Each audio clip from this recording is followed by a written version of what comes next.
The Gilded Cage. The ballroom of Sterling Tower blazed with crystalline light, refracted through a multitude of chandeliers onto a throng of elegantly attired guests. Champagne glasses tinkled like fragile chimes amidst the cacophony of idle gossip.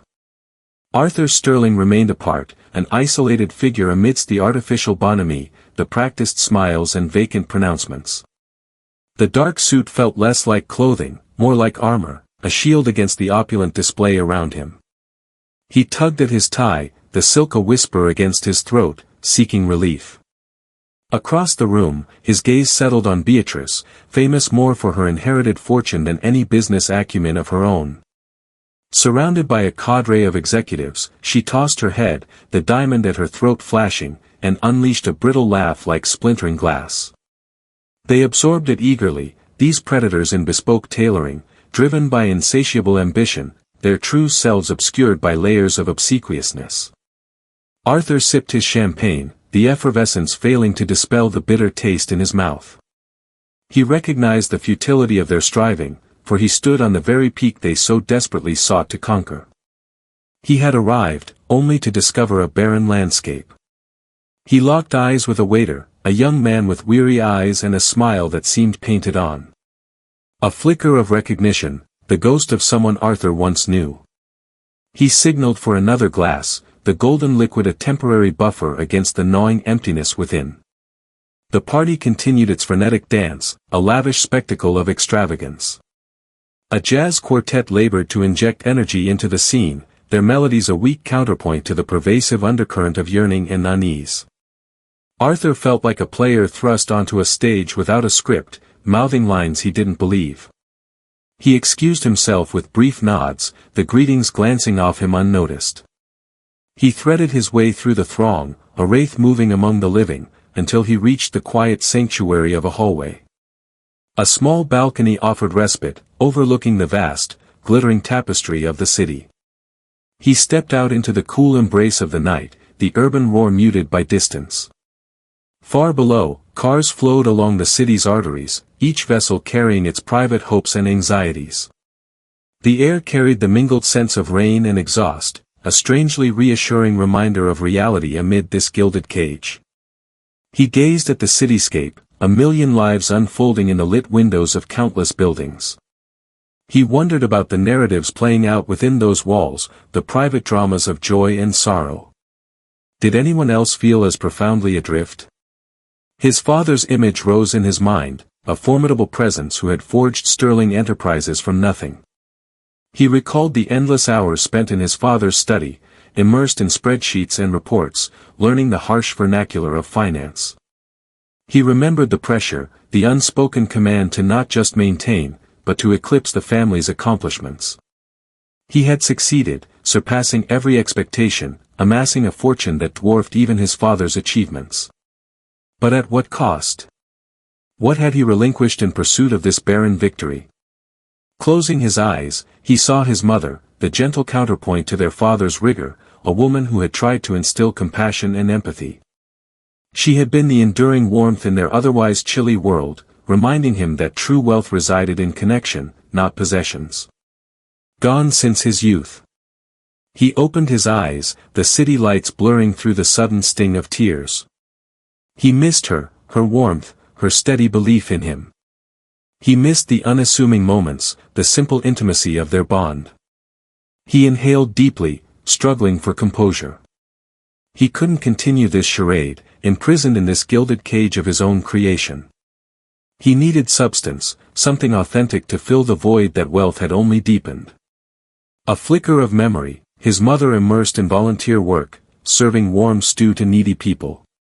Their gratitude was palpable. That was real. He recalled the glimpse he'd had earlier, during a stolen moment, of a janitorial supply room, the quiet diligence of the cleaning crew, the unassuming faces who kept Sterling Tower running from behind the scenes. The forgotten workforce, the unseen labor that sustained this shimmering facade. An idea, small and tentative, began to burgeon. It was audacious, improbable, yet resonated with a strange promise, a hint of something real. He re-entered the ballroom, the sounds crashing over him. He spotted Beatrice, still encircled by her circle of admirers. He pasted a smile on his face and moved towards her. "Beatrice," he began, his voice smooth and confident. "A word, if you please." She turned, surprise flickering in her eyes. "Arthur," she purred, honey dripping from every syllable. "What a pleasure."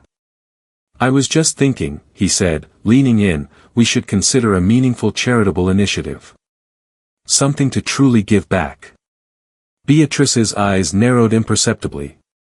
"Charity?" she echoed, as if the word left a bad taste. "Darling, we already contribute to so many causes."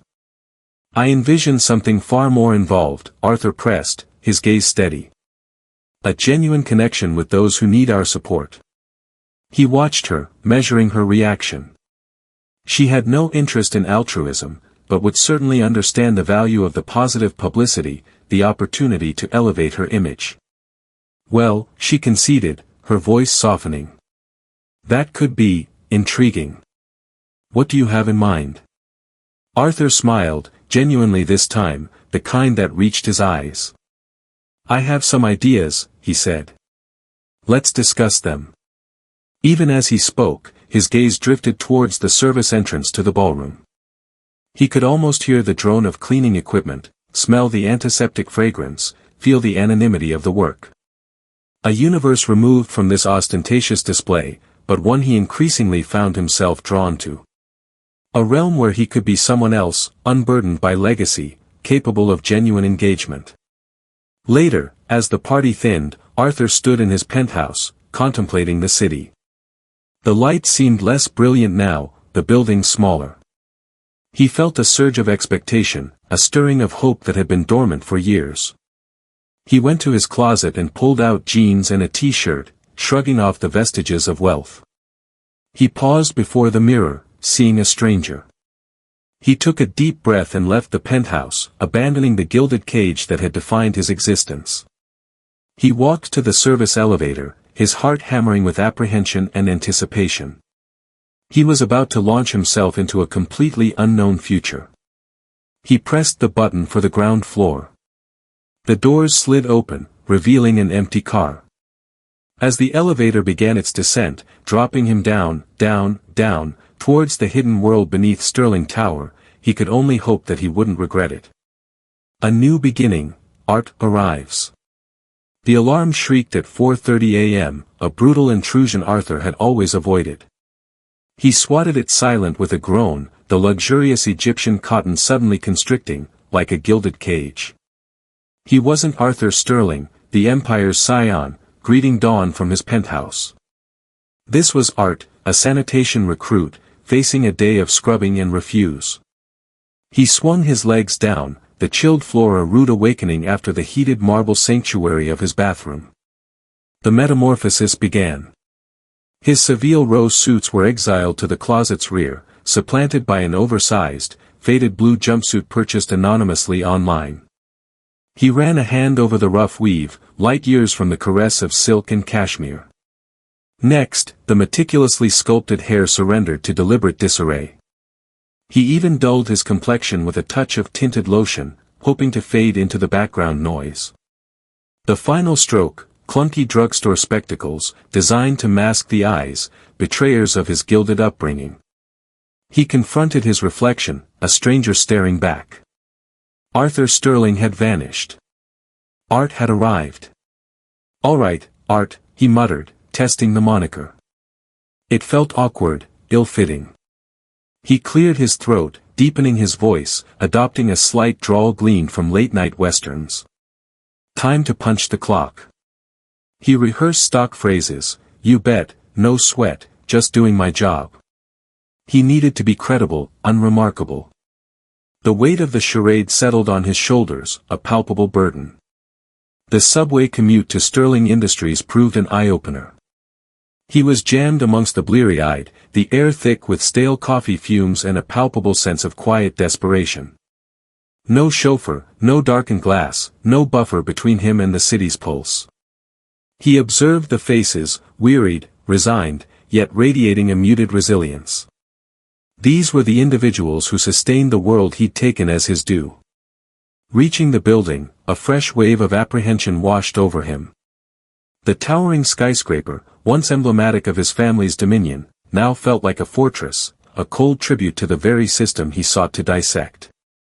He bypassed the grand entrance, the domain of executives and clients, and sought the service entry around the back.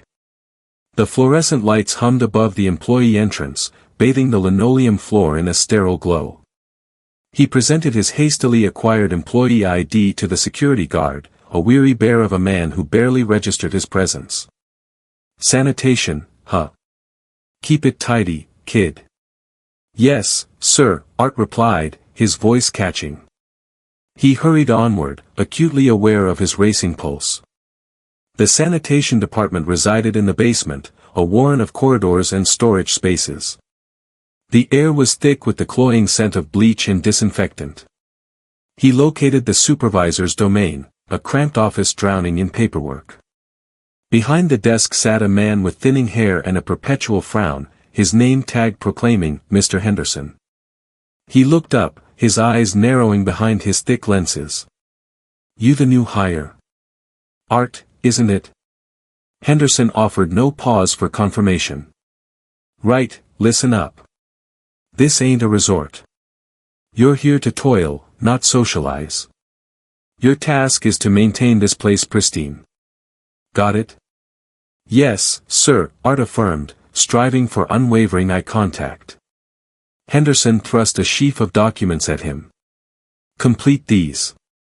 Then grab a uniform from the supply room. Johnson will break you in." He nodded towards a younger man lounging against the wall, his face a mask of ennui. "Johnson," Henderson barked. "Get this greenhorn started. And tell him to keep his hands clean. We've had enough mishaps."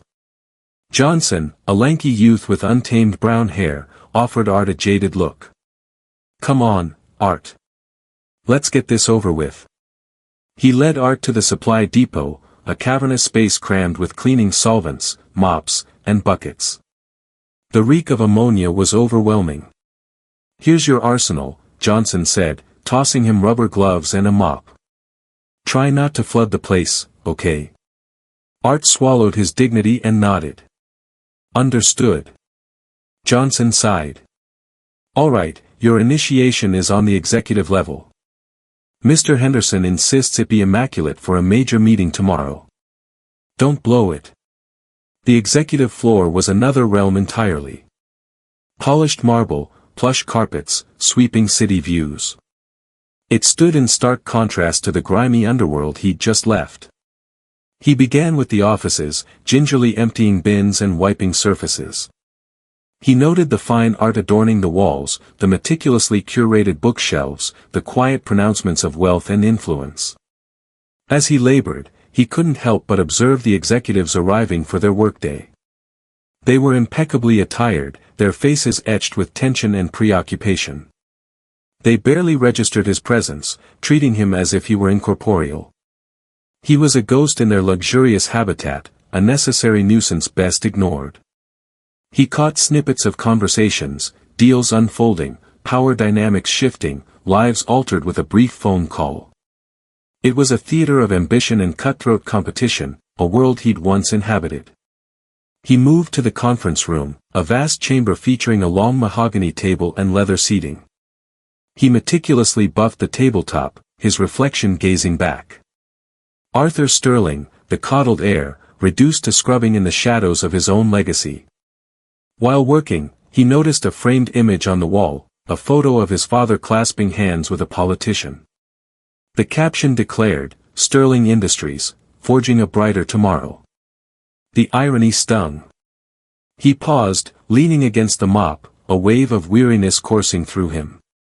The immensity of Sterling Industries suddenly felt insurmountable.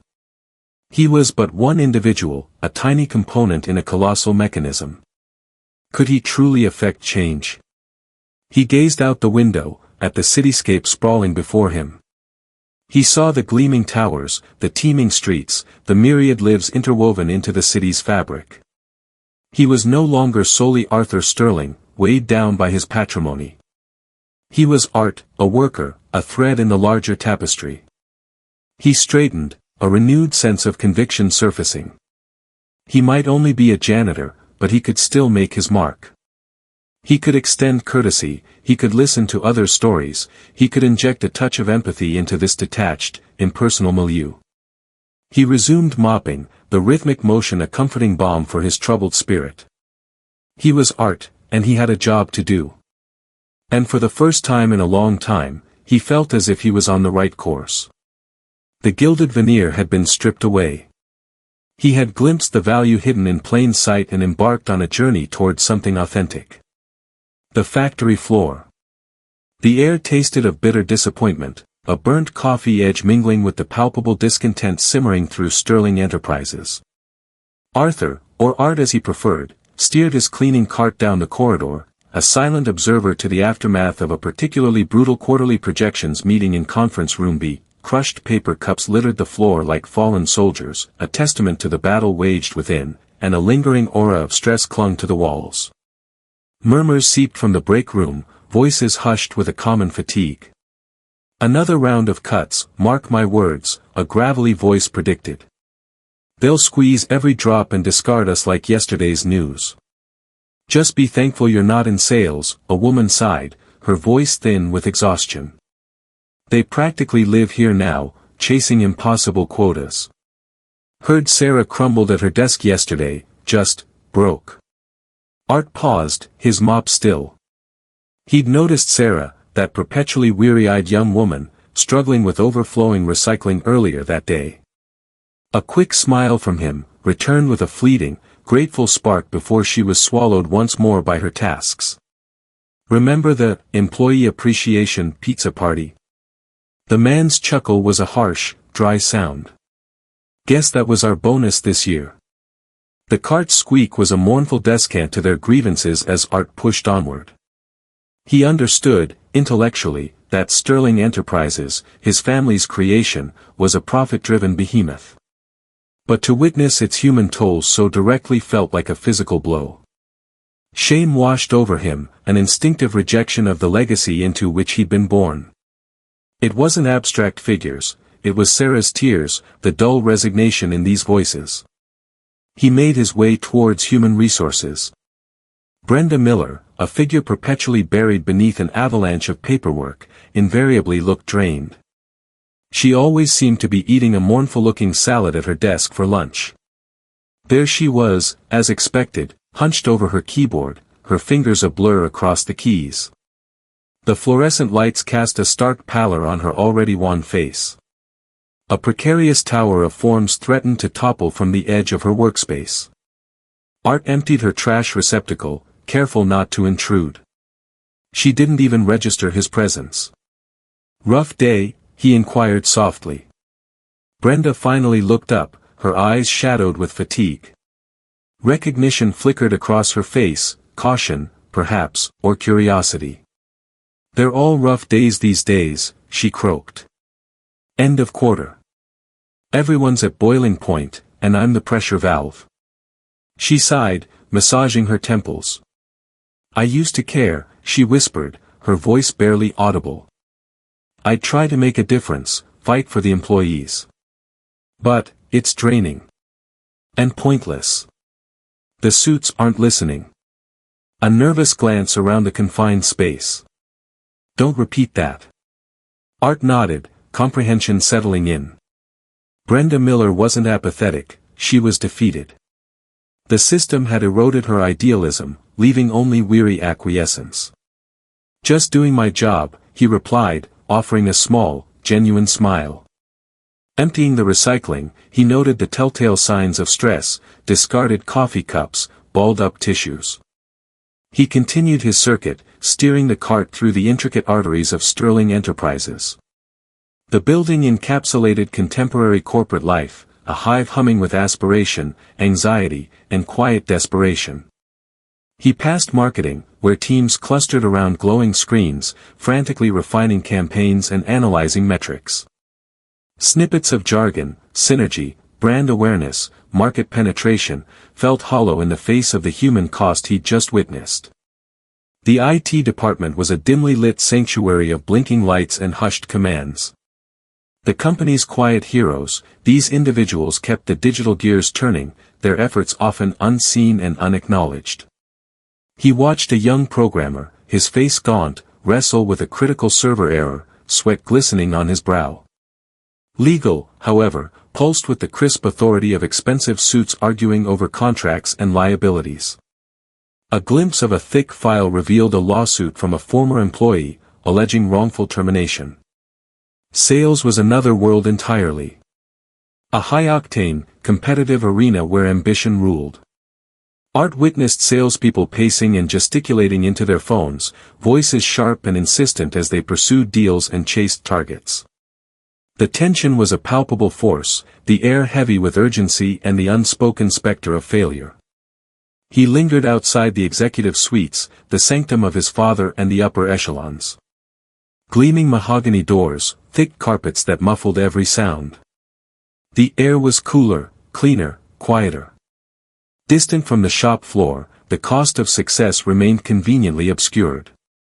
His cousin Richard strode past, phone plastered to his ear, his features set in a mask of grim determination. Richard, everything Art wasn't, ambitious, merciless, his gaze fixed firmly on the corporate summit. He was his father's chosen successor, the living embodiment of the sterling legacy.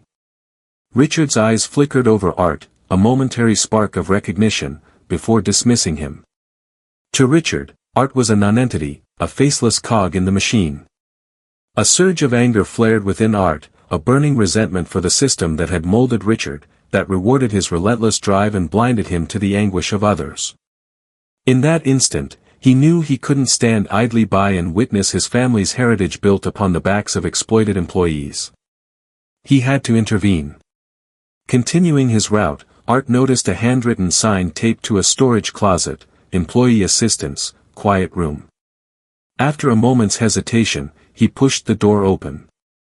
Inside, the room was softly lit and sparsely furnished.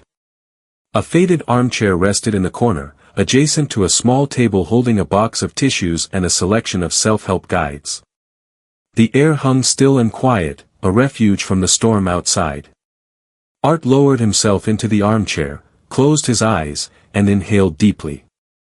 He needed to find a way to make things better, to introduce some empathy into this cold, calculating world. He didn't know how, not yet, but he had to try. He could no longer be invisible. He had to find his purpose, not in the boardroom or the profit margins, but in the faces of those struggling to make ends meet, to discover meaning in their work, to navigate a world that often seemed deaf to their suffering. The facade of success, he now grasped, was a gilded cage, and he was determined to break free and help others do the same. His quest had only just begun. Kindred spirits. The fluorescent lights of the employee assistance room hummed, a stark contrast to the soft glow of the city outside.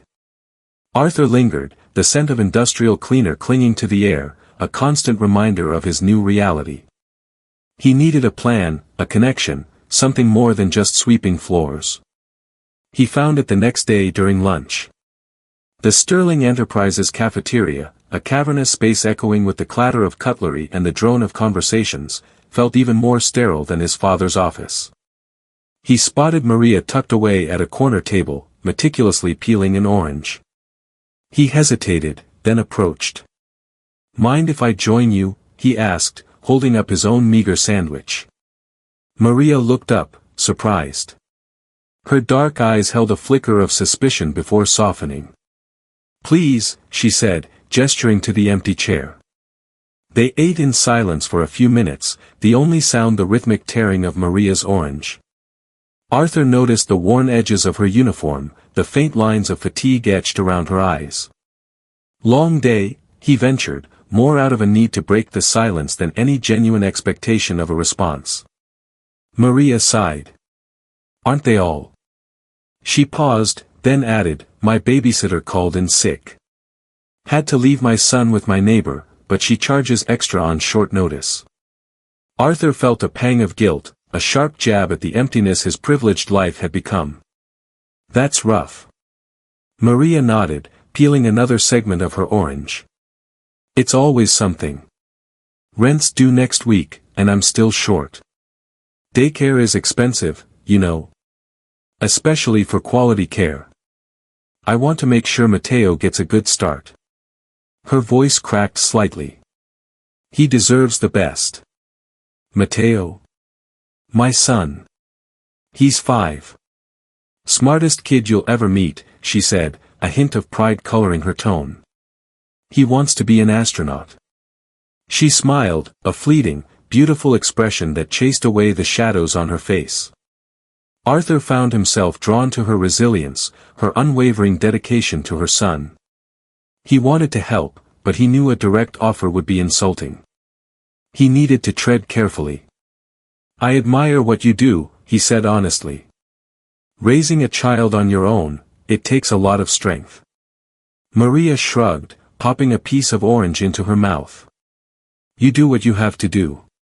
They talked for the rest of the lunch break, about Mateo's obsession with space, Maria's dreams of opening a small bakery, and the challenges of navigating the corporate jungle. Arthur discovered a warmth beneath Maria's guarded exterior, a quiet strength that resonated with him. He felt a connection, a kindred spirit forged in the shared struggle of making ends meet, even if their struggles stemmed from vastly different circumstances. Later that afternoon, while emptying the trash cans in the research and development wing, Arthur overheard a tense conversation. He paused by the door of a conference room, drawn by the raised voices. Inside, a young man with bright, eager eyes stood before Richard Harding, his face flushed with a mixture of excitement and nervousness. He clutched a tablet tightly in his hands. Mr. Harding, I truly believe this project could revolutionize our data analysis, the young man, who Arthur later learned was an intern named David Chen, was saying. The algorithm I've developed can identify market trends with unprecedented accuracy. We could gain a significant competitive advantage. Richard leaned back in his chair, his expression a mask of bored disdain. Chen, isn't it? Look, I appreciate your enthusiasm, but we have a team of highly paid analysts who handle these things. I doubt some intern project is going to outperform them. But sir, I've run simulations, David persisted. The results are compelling. It's faster, more efficient, and more accurate than our current methods. Richard waved a dismissive hand. Spare me the technical details. Sterling Enterprises doesn't gamble on unproven technology. We stick with what works. But what if this works better? David pleaded, his voice laced with desperation. We owe it to ourselves to at least consider it. Richard's eyes narrowed. You owe it to yourself to focus on making coffee and filing paperwork, Chen. That's what interns are for. Now, if you'll excuse me, I have a board meeting to attend. He rose from his chair, effectively ending the conversation. David stood frozen, his shoulders slumped, his face a picture of crushed hope. Richard swept past him, a smug look on his face, without so much as a glance. Arthur watched as David slowly gathered his things, the light in his eyes extinguished. Later, Arthur found David sitting alone at his workstation, staring blankly at his computer screen. He approached cautiously. Hey, Arthur said softly. David looked up, startled. Oh, hey, Arthur, he supplied. I'm new here. He opted to leave out the janitorial aspect for now. David, the intern replied, offering a weak smile. I couldn't help but overhear your presentation earlier, Arthur continued. Seemed like a good idea. David sighed. He didn't even listen. Just dismissed it out of hand. I know Harding can be like that, Arthur said, carefully choosing his words. He's set in his ways. It's not just him, David said, his voice bitter. No one here takes interns seriously. They think we're just cheap labor. That's not true, Arthur said, feeling a surge of anger at the injustice of it all. You have a fresh perspective, new ideas. Don't let one setback discourage you. Easy for you to say, David mumbled. You probably have a real job. Arthur hesitated. He wanted to tell him the truth, to reveal his identity, but he knew it wasn't the right time. He needed to earn David's trust first. "Look," he said, "I've learned that the best ideas often face the most resistance. People are afraid of change. Don't let their fear stifle your creativity. Keep working on your project. Find someone who will listen. Someone who appreciates your talent." David looked at him, a flicker of hope rekindling in his eyes. "You really think so?" "I know so," Arthur said firmly. "Don't give up, David. The world needs your ideas."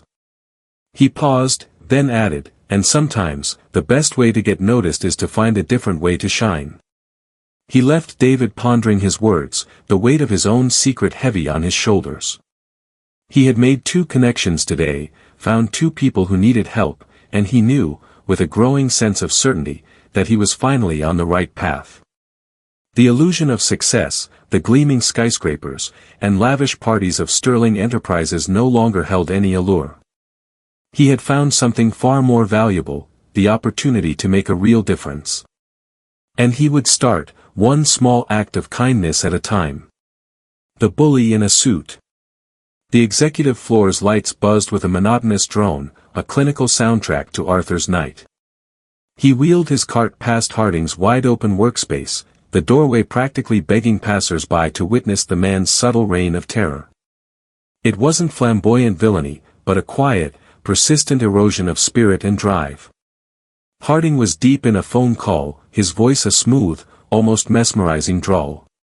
"Yes, Ms. Davies, I appreciate your position. Completely understandable. We'll explore options to rectify the situation.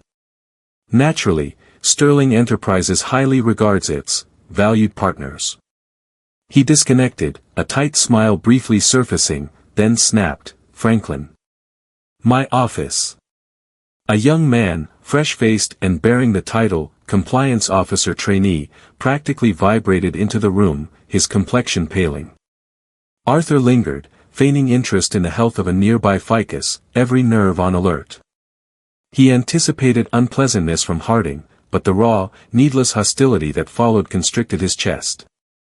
"Franklin," Harding began, his tone now a menacing whisper, "the Davies account documentation.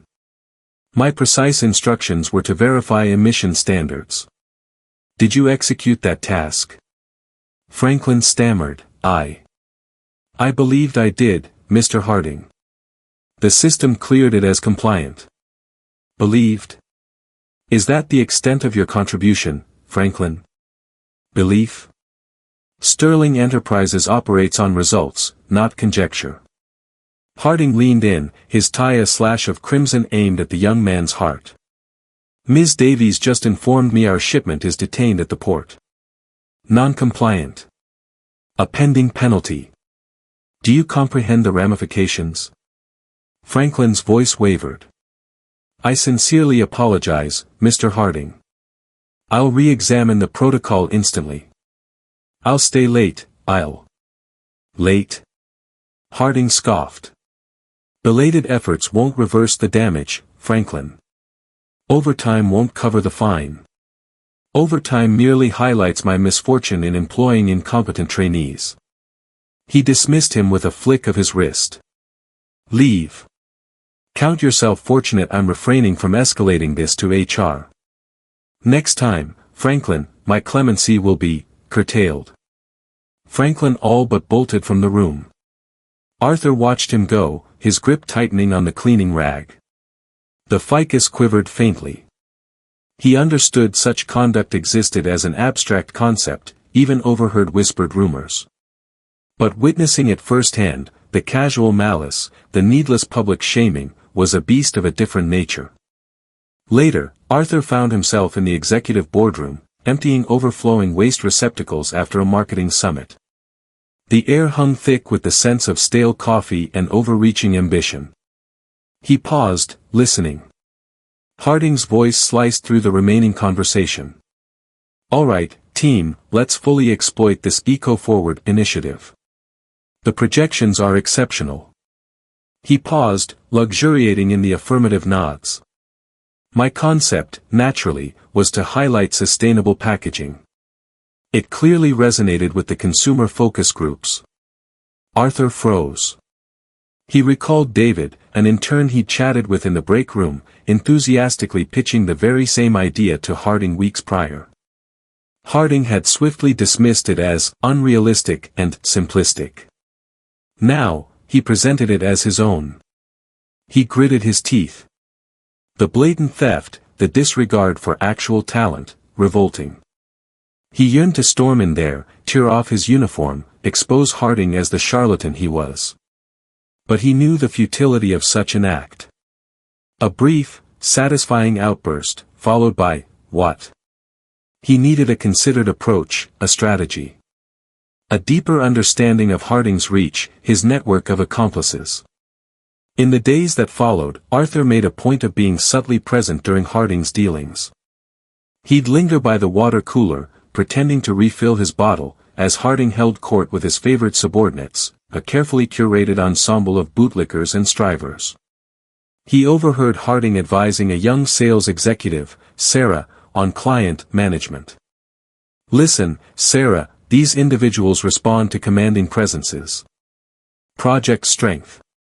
Promise them the moon, deliver the baseline, and invariably ensure Sterling Enterprises secures the advantage. Empathy is a luxury we cannot sustain in this arena. Another exchange, this time with Thompson, a middle manager, unveiled Harding's control tactics. Thompson, I require you to reevaluate Peterson's team performance. He's exhibiting signs of excessive autonomy. Discover discrepancies, any justification for a negative assessment. We must reinforce the hierarchy. Harding chuckled, a bone-chilling sound that rippled down Arthur's spine. Loyalty, Thompson. Paramount. Loyalty to me. Arthur began to piece together the puzzle. Harding fostered a climate of trepidation and rivalry, rewarding absolute compliance and ruthlessly suppressing dissent. He directed his empire upon the backs of others, pilfering their ideas, manipulating their emotions, preying on their ambition. One evening, Arthur found himself alone in Harding's office, emptying the trash receptacle. The space was a testament to fabricated success, framed accolades, extravagant art pieces, and a sweeping cityscape view. Yet beneath the veneer of affluence and authority, Arthur perceived a profound hollowness. He retrieved a discarded memo, carelessly crumpled and abandoned. A rejection of a community outreach proposal, bearing Harding's signature and a curt note, non-viable. Dispose. Arthur's determination solidified. The illusion of accomplishment Harding labored so diligently to maintain was a gilded cage, confining not only himself but everyone in his orbit. He now understood his purpose extended beyond assisting Maria and David. It was about dismantling this framework piece by piece.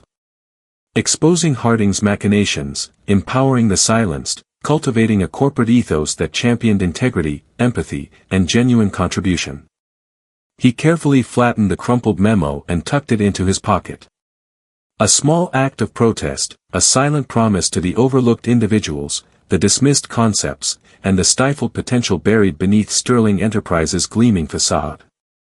He exited the office, the drone of the fluorescent bulbs transformed from a sterile drone into a call to action. He had a tyrant to unmask, a company to salvage. The battle, he knew, was merely commencing. An anonymous act of kindness. The fluorescent lights buzzed overhead, their stark light a cruel spotlight on the paper in Maria's hand. Eviction notice. The stark pronouncement blurred as tears welled. 2 weeks remained to conjure up 2 months of back rent and late fees, an insurmountable sum given the relentless tide of medical debt threatening to drown her. She slumped onto the edge of Leo's cot, the meager padding offering little solace. Their cramped apartment, usually alive with the savory sense of her cooking and the bright cadence of Leo's laughter, now felt like a tightening vice. He was at school, blessedly unaware of the looming catastrophe. She wrapped her arms around herself, the silence amplifying the frantic drumbeat in her chest. How could she deliver such devastating news? Explain the potential loss of everything they held dear. Maria had always seen herself as a survivor, capable of withstanding any hardship. She labored tirelessly, balancing 2 jobs to keep them afloat, her spirits fueled by an unyielding love for her son. This, however, felt different, heavier. A suffocating weight. The ever-growing pile of medical bills, her stagnant pay at Sterling Enterprises, the relentless anxiety of failing Leo, it was a crushing burden. A choked sob escaped, blossoming into uncontrollable weeping, the dreaded notice clutched in her fist like a venomous serpent. Arthur, maneuvering his cleaning cart down the corridor, paused at the sound of muffled cries drifting from Maria's office. He hesitated, hand hovering. He should move on, perhaps, but her evident anguish resonated within him. He recalled her warm smile, the genuine kindness she'd shown him, even when he was merely one face among many. He inhaled deeply, then tapped gently on the door. "Maria? Everything all right?" Silence hung for a moment, then a stifled, "Just a sec." He waited, his pulse quickening. A strange cocktail of guilt and powerlessness churned inside him. He could erase her financial woes with a signature, but that wasn't the solution. He yearned to assist in a manner that preserved her self-respect, concealing his true identity. The door opened to reveal Maria, her eyes reddened and puffy, tear tracks marring her cheeks. She attempted a smile, but it flickered and died. "Arthur," she managed, her voice rough. "I'm fine. Just a rough patch." He didn't believe her for a moment. He saw the naked vulnerability in her expression, the desperation etched into her features. He couldn't feign ignorance of her distress. "You don't have to pretend with me, Maria. Is there anything at all I can do?" She hesitated, then shook her head. "No, really. It's personal." He nodded, respecting her boundaries. "All right. But if that changes, please let me know. Sometimes, just talking helps lighten the load." He departed, the image of her tear-streaked face imprinted on his mind. He couldn't stand idly by. He had to intervene, but delicately, protecting his secret and avoiding any suggestion of obligation. Later that evening, Arthur sat in his lavish penthouse, the city lights glimmering below like scattered diamonds. He scrutinized the bank statement on his laptop, the endless strings of numerals underscoring the chasm between his existence and Maria's. Remorse prickled his conscience, a deep-seated discomfort. He retrieved his phone and punched in a number. "I need a favor," he stated, his tone low and serious. "Arrange an anonymous donation to a local charity focused on preventing evictions. Ensure it covers 2 months' rent and associated late fees for a struggling single mother and her child. No names, no links back to me. Can you handle that with complete discretion?" The assurance came swiftly, confirming the task could be executed with both discretion and efficiency. Arthur disconnected, a wave of relief momentarily soothing his unease, only to be followed by a lingering sense of inadequacy. He'd addressed a symptom with money, but had he truly helped Maria? Had he confronted the systemic factors that had driven her to this precipice? The following morning, Maria arrived at Sterling Enterprises, her spirit heavy with foreboding. She still had to tell Leo, and the prospect filled her with dread. Entering her office, she braced herself for another day steeped in quiet despair. As she booted up her computer, an email from the building management caught her attention. Her heart plummeted. Another reminder of her debt, no doubt. Hesitantly, she clicked on the message. The subject line, "Rent Payment Confirmation." She frowned. She hadn't remitted payment. She opened the email, her fingers trembling slightly. "Dear Ms. Rodriguez," the message began. "We are pleased to inform you that your rent for October and November has been satisfied in full, inclusive of all late charges. Payment was facilitated anonymously via a contribution to our hardship fund. Recognizing the financial challenges you have encountered, we are delighted to confirm you are no longer facing eviction. Kindly contact us should you require further clarification." Maria scanned the words, her mind spinning. She reread the text, struggling to process the information. Someone had settled her debt. Who would perform such an act of kindness? She knew no one capable of such generosity, let alone willing to remain anonymous. Tears sprang to her eyes, but these were tears of release, of profound gratitude. A surge of emotion overwhelmed her, disbelief mingling with euphoria and profound appreciation. She was ignorant of her benefactor's identity, but she knew they had rescued her and Leo from calamity. She closed her eyes and whispered a prayer of thanks, her voice thick with emotion. A resurgence of hope blossomed within her, a nascent feeling that, just perhaps, everything would resolve. Later that day, Arthur encountered Maria in the hallway, her face aglow with a smile he hadn't witnessed in what seemed an eternity. He approached her, his heart doing a nervous little dance. "Maria, how are things going?" he inquired, striving for a casual tone. "Arthur," she responded, her voice brimming with warmth. I'm so much better. I can't adequately express my gratitude to whoever orchestrated this, but, someone paid my rent. In full. I've no idea who, but they saved us." Arthur gazed at her, his heart swelling.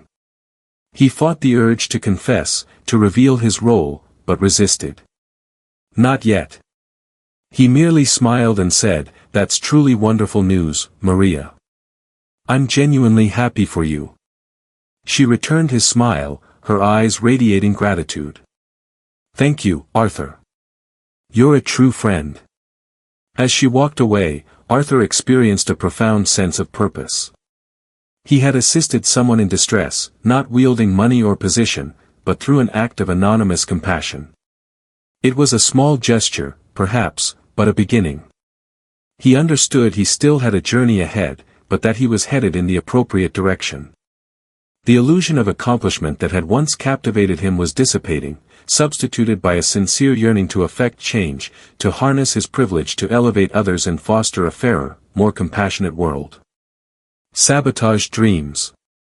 The mahogany gleam of the executive boardroom felt less like a symbol of success and more like a gilded cage to Arthur. He lingered near the coffee station, pretending to adjust the filter, his ears straining to catch snippets of Richard Harding's presentation. The air crackled with anticipation.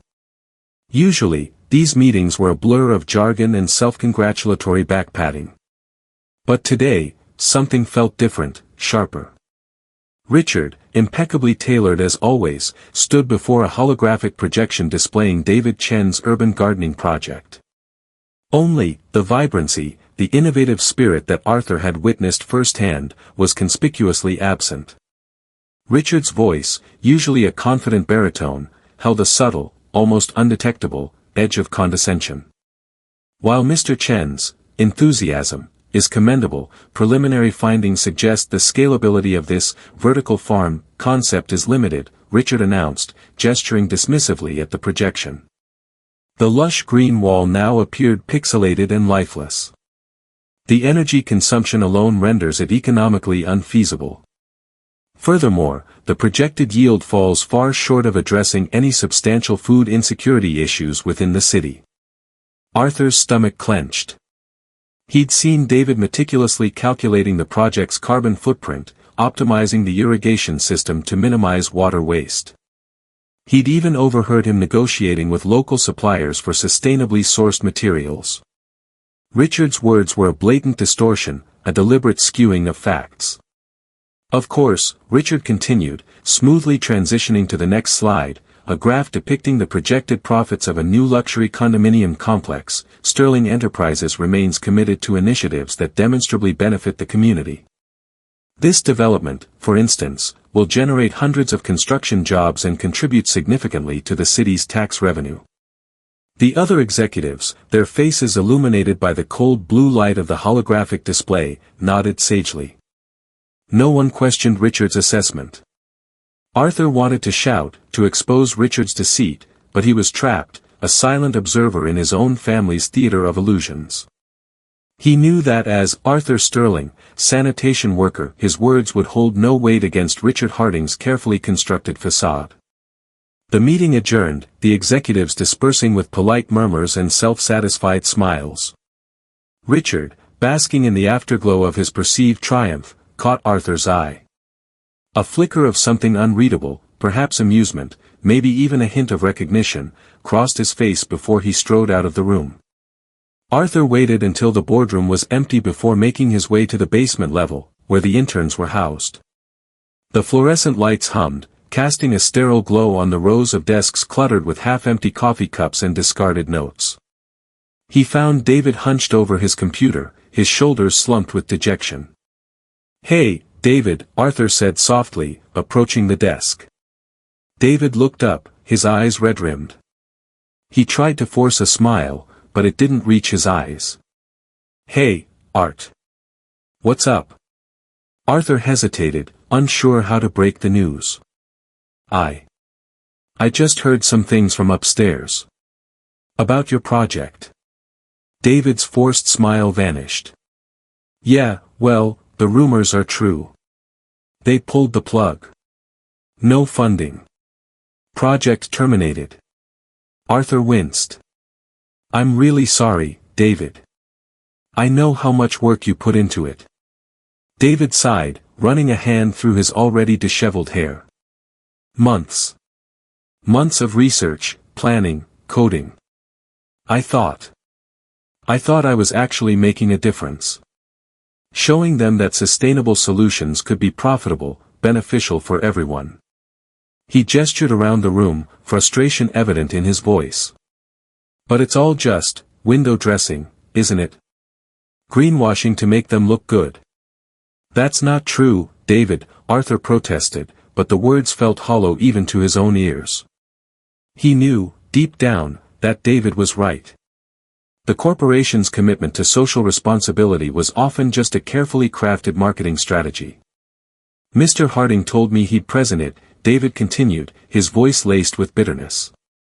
"He said he believed in the idea, that he'd fight for it. I even gave him my presentation notes." He paused, the realization dawning on him. "He used them, didn't he? He used my own research to tear it down." Arthur didn't respond. He didn't need to. The truth was etched on David's face, in the tremor of his hands. "I don't understand," David whispered, more to himself than to Arthur. "Why? Why would he do that?" Arthur knew the answer, or at least a plausible explanation. Richard Harding, ambitious and ruthless, saw David's innovative project as a threat, a potential challenge to his own authority. By sabotaging it, he eliminated a rival and solidified his position within the company. "He said my work was impressive, but that it would never work in a real setting. He said it was too idealistic," David continued. "He said I needed to be more realistic and focus on things that would actually generate revenue." Arthur felt a surge of anger. The irony was almost unbearable. David, the intern, had more vision, more integrity, than any of the executives sitting in their plush offices upstairs.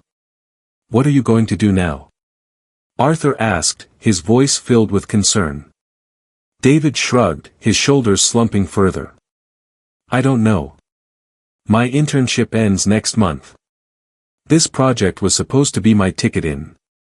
Now I'm just another discarded intern, another resume in the pile." He stared blankly at the computer screen, the glow reflecting in his tear-filled eyes. "Maybe I should just give up. Maybe this isn't for me." Arthur couldn't bear to see David's spirit broken. He knew that David possessed a rare combination of intelligence, creativity, and genuine passion for making a difference. To let that talent go to waste would be a tragedy. "Don't say that, David," Arthur said, his voice firm. "You're too good to give up. This setback doesn't define you. It just means you need to find another way." He knew he couldn't reveal his true identity, not yet. But he could offer David something, a glimmer of hope in the darkness. "Look, I know this isn't much," Arthur said, reaching into his pocket and pulling out a crumpled $20 bill. "But take this. Buy yourself a coffee. Clear your head. And don't give up on your dreams." David looked at the money, then back at Arthur, his expression a mixture of gratitude and bewilderment. "Art, I can't." "Just take it," Arthur insisted. "Consider it a small investment in a brighter future." He placed the money on David's desk and turned to leave, his heart heavy with a mixture of anger and determination. He knew he couldn't stand by and watch Richard Harding crush the dreams of talented individuals like David. He had to find a way to expose Richard's deceit and create a system where merit, not manipulation, determined success. The gilded cage had to be broken, and he, Arthur Sterling, was going to be the one to do it. Whispers in the hallways. The astringent reek of citrus disinfectant clung to Arthur's nostrils as he steered his cleaning cart down the executive corridor, lined with polished mahogany. Sunlight blazed through the expansive windows, showcasing motes of dust suspended in the air, tiny emblems of the ethical rut he increasingly observed within Sterling Enterprises. Today's target, Richard Harding's opulent office. He'd calculated his arrival perfectly. Harding's fanatical devotion to early morning workouts in the company gym was as reliable as dawn. Arthur slid his keycard, the lock clicked. The office was a shrine to corporate ego, shimmering chrome, a vista of the city sprawling to the distant horizon, and awards displayed on a bespoke shelf, each supposedly proving Harding's achievements. A mirage of success, Arthur mused, a bitter tang on his tongue. He began with mechanical precision, emptying waste bins overflowing with rejected reports and discarded memoranda. The atmosphere thrummed with suppressed anxiety, the static after a lightning strike. While wiping the desk, he caught the subtle drone of Harding's secure phone. He paused, conflicted. He knew better, yet curiosity, sharpened by burgeoning moral outrage, drew him closer. Faking a dusting routine on a nearby bookcase, he angled himself for a better listen. The offshore account remains secure, yes. Excellent. No trace, I trust. And the Chen project, consider it resolved. The board swallowed my proposal whole. Let's just say eco-friendly didn't resonate with their strategic priorities. Harding's voice was a smooth murmur, barely masking the ruthlessness within. The land acquisition proceeds as planned, at the agreed price, of course. The residents? Collateral damage. Arthur's veins iced over. He grasped, in theory, that corruption existed. He'd encountered it in headlines, witnessed it on screen. But to hear it articulated so casually, so coldly, by a man with whom he'd exchanged polite, if strained, pleasantries, that was another monster altogether. The eco-friendly chatter referred to David Chen's community garden initiative, a genuine attempt to give back. And the collateral damage? Those were lives, families, poised to be uprooted for Harding's enrichment. He finished his duties in a haze, his thoughts swirling. The overheard call was merely a fragment of a larger, uglier mosaic. He required more, irrefutable evidence. The following days dissolved into a cycle of scrubbing porcelain and emptying receptacles, his hearing acutely enhanced. He lingered near the water cooler, strategically parking his cart near the elevators, a silent observer in the corporate machinery. He gleaned fragments of dialogue, hushed asides concerning padded invoices, veiled references to the Harding Doctrine, and anxious murmurs about impossible targets. One afternoon, emptying recycling bins outside the marketing department, he overheard two junior employees discussing a property transaction gone awry. "Did you catch the reports on the Greenhaven purchase?" one whispered, her voice barely audible. Apparently, there were irregularities in the environmental survey. Harding rammed it through regardless. "Yeah, I heard the EPA's sniffing around," the other replied, her gaze flitting nervously down the corridor. "But who's going to challenge Harding? He's untouchable. Untouchable." The word echoed in Arthur's mind, a challenge hurled into the arena. He wasn't untouchable. He was the future owner of the whole damn company. But revealing his hand now would be premature, a foolish mistake that could alert Harding and conceal the illicit acts. He required a strategy, a blueprint. He needed to expose Harding without exposing himself, at least for now. He felt a pull towards Maria, the warm-hearted cafeteria employee, who always offered a smile and a kind word. He knew she was struggling financially, juggling 2 jobs to support her family. He recalled the quiet desperation in her expression when she mentioned her escalating rent. He anonymously arranged to cover her rent for the next 6 months, a minor act of rebellion against the indifference permeating the institution.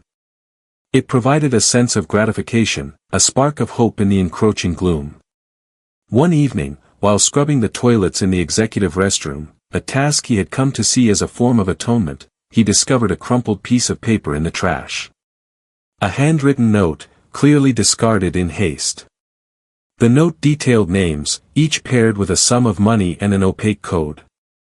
At the bottom, in different writing, was a single line: Greenhaven, secure those permits, whatever it takes. Arthur felt a jolt of adrenaline. This was it, potentially conclusive proof. He carefully flattened the paper and tucked it into his pocket. He needed to break the code, understand the connections between individuals, figures, and companies. As he journeyed homeward that evening, the city lights a smeared blur around him, Arthur felt the pressure of his clandestine existence weighing him down. He was living a paradox, a masquerade that was becoming increasingly burdensome. He was Arthur Sterling, the heir to a vast inheritance, yet simultaneously, a maintenance worker, privy to the dark underbelly of the corporate elite. He was torn between competing worlds, conflicting identities, and the strain was threatening to overwhelm him. He considered his grandfather, the man who had transformed Sterling Enterprises into a global giant. He had always stood for integrity, for justice, for contributing to the broader community. What would he think of the company now? What would he think of Richard Harding? Arthur knew he could no longer remain a passive observer. Action was required. But how? He was just one person, armed with cleaning equipment, confronting an influential and unscrupulous executive. He needed allies, individuals he could place his trust in, individuals who shared his vision of a better Sterling Enterprises. He pictured David Chen, his spirit wounded, yet unbroken. He envisioned Maria, her quiet resilience and unshakable optimism. He envisioned the countless other diligent employees who were being exploited and neglected. He realized he couldn't achieve this alone. He needed to forge a coalition, a force for positive change from within. It would be an enterprise filled with danger and risk, but he was no longer the naive, disillusioned young man who had initiated this deception. He had witnessed the darkness firsthand, and he knew he had to fight for the light. The illusion of success had crumbled, revealing the unpleasant reality beneath. And Arthur Sterling, the sanitation worker, was prepared to go to war. The whispers in the corridors had escalated into a battle cry, and he was ready, at last, to heed its call. The morale mirage. Brenda Miller's gaze remained fixed on the monitor, its pale luminescence mirroring the weariness etched around her eyes. Figures danced mockingly across the screen, a stinging rebuke to the professional convictions she'd once held so dear. The annual employee morale survey had landed like a bomb, revealing a catastrophic decline in satisfaction across all departments, a surge in complaints, and an unprecedented erosion of trust in the executive suite. A cold dread coiled in her gut. The printer sputtered to life, its mechanical groan shattering the office's quietude as it spat out the report. The pristine pages felt leaden, laden with the weight of unspoken grievances and simmering resentments. She knew Richard Harding wouldn't welcome this dose of reality. Harding favored a perpetual narrative of progress, a sunny forecast irrespective of the gathering storm. Drawing a steadying breath, Brenda navigated the antiseptic hallway toward Harding's corner sanctum. The plush carpet swallowed her steps, a deceptive comfort against the frantic drumbeat in her chest.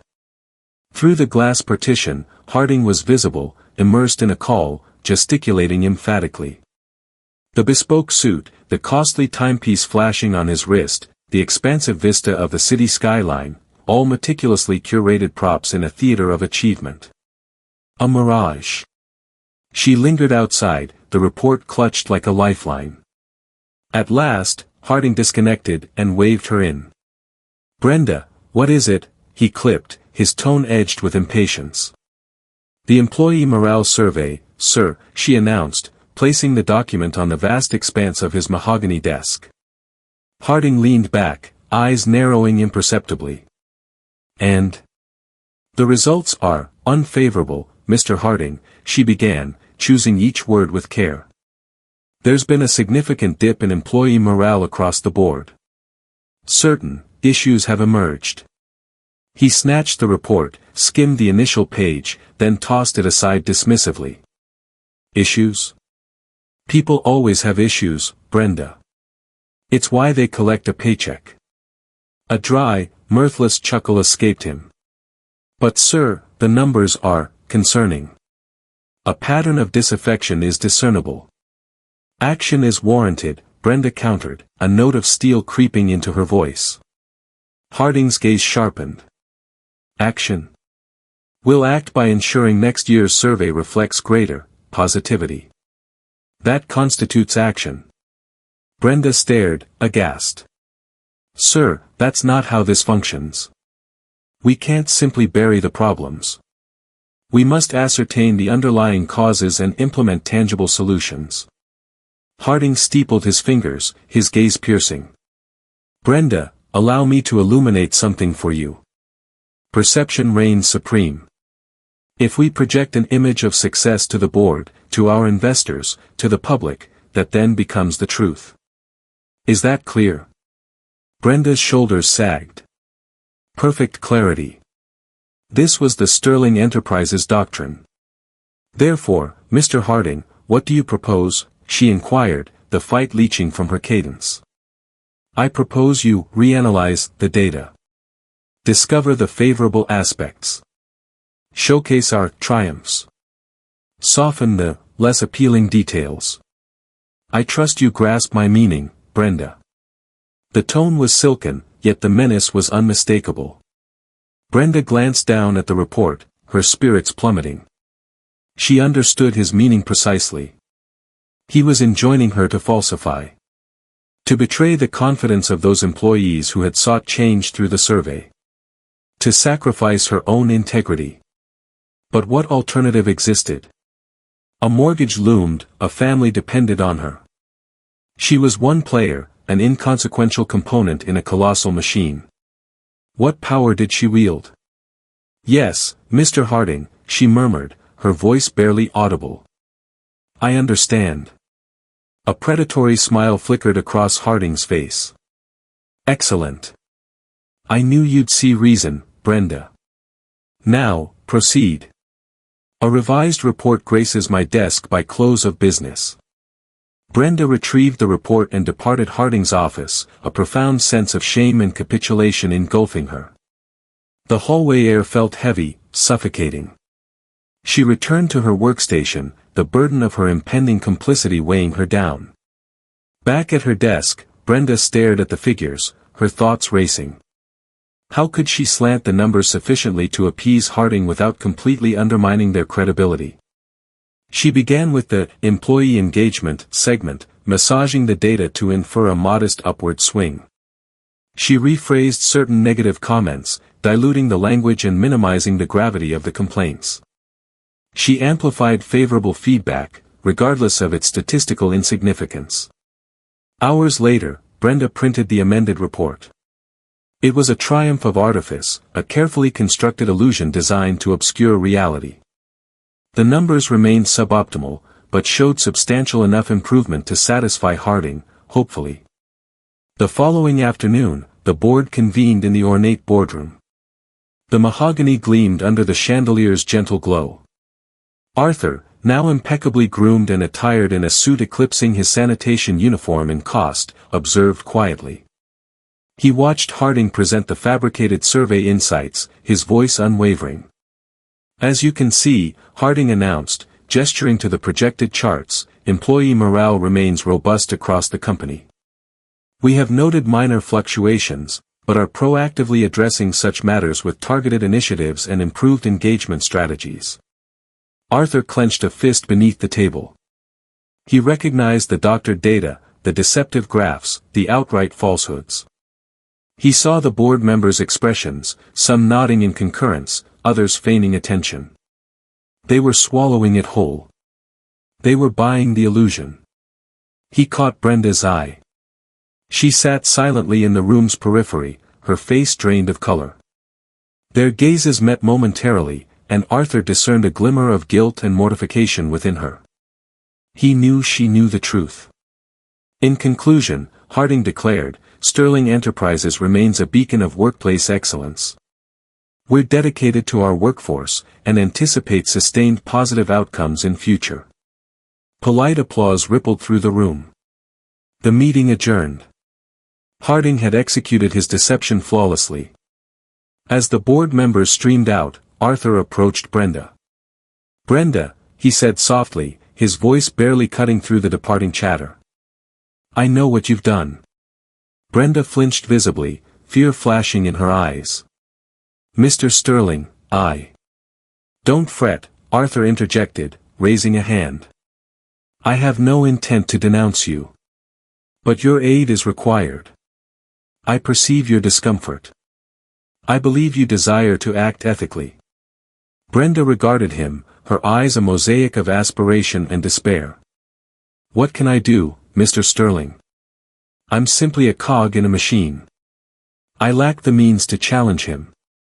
"You are far from helpless, Brenda," Arthur stated, his voice resonating with conviction. "You possess unique knowledge. You command access. You can assist me in exposing Harding and delivering genuine change to this business." Brenda hesitated, her mind a battlefield of conflicting thoughts. It was a perilous undertaking, yet the alternative, remaining complicit in Harding's deceit, was becoming intolerable. "What course of action do you require?" she inquired, her voice trembling slightly. Arthur smiled. "Those are the words I long to hear. Unveiling the truth." The executive floor's hum, amplified in the after-hours stillness, echoed Arthur's solitude. Garbed in his janitorial blues, he wheeled his cart past silent sentinels of closed office doors, his gut a knot of anxiety and burgeoning resolve. Brenda's hushed agreement had started it all, a cascade he prayed he could navigate. Tonight, he hunted for a reckoning, concrete proof. He halted before Richard Harding's office, the mahogany door reflecting the faint emergency glow like a dark mirror. Brenda's keycard felt like a weight in his palm, her pale face a silent entreaty for success where she had failed. The lock clicked, releasing him into the room. Harding's workspace was a shrine to achievement, or at least its semblance. A wall of windows framed the city's sprawling glow, a glittering endorsement of Sterling Enterprises' power. Centered in the room was a broad, immaculate desk, guarded by leather seating and an array of pricey art. The air carried the scent of established wealth and insatiable ambition. Arthur dismissed the trappings of authority. He craved evidence. He began with the desk, systematically probing drawers, sifting through files, exploring every nook. Nothing surfaced. Only the mundane flotsam of corporate life, pens, letterhead, family portraits radiating practiced smiles. He shifted to the credenza, its length hugging the wall. Still nothing. Disappointment threatened to engulf him. Had Brenda been misled? Had Harding erased his footprints too completely? Then, a discovery. Tucked deep within the credenza's recesses, behind a barricade of annual reports, was a slender, unlabeled file. A surge of anticipation quickened his pulse. He extracted it, his hands betraying a slight tremor. Inside lay documents, bank records, wire confirmations, invoices, each meticulously ordered, yet clearly concealed. As he absorbed the details, the truth solidified, sharp and chilling. Harding wasn't merely massaging figures or manipulating performance reviews. He was systematically pilfering funds, diverting the company's lifeblood into shadowy foreign accounts. The sums were staggering, enough to cripple entire departments, to extinguish hundreds of livelihoods. A wave of revulsion washed over Arthur. The sheer magnitude of the betrayal stole his breath. He meticulously photographed each document with his phone, ensuring no detail escaped capture. Thoroughness was paramount. This extended beyond exposing Harding, it encompassed safeguarding the firm, the employees who depended on it, the legacy his grandfather had poured his life into, even in its present, tarnished state. While returning the file, a floorboard groaned outside the door. He stiffened, his breath suspending in his chest. He quickly killed the screen's glow and stilled himself. Footfalls drew closer, measured and deliberate. He detected the faint chime of keys. Someone was approaching. He sought refuge behind Harding's imposing executive chair, his heart hammering against his ribs like a trapped bird. The door arced open, revealing a figure silhouetted in the opening. Not Harding. Eleanor Vance, a senior board member, infamous for her keen intellect and biting wit. Eleanor moved with a quiet self-assurance, her tailored suit a dark shade against the dim surroundings. She directed herself to Harding's desk, opened a drawer, and procured a small, silver flask. She uncapped it and took a long pull, the aroma of aged scotch permeating the air. She then drifted to the window, her gaze fixed on the city's distant sparkle, a lone figure grappling with private demons. Arthur remained concealed, his muscles screaming from the strained posture. He remained ignorant of Eleanor's purpose, but he understood the danger of discovery. Not now.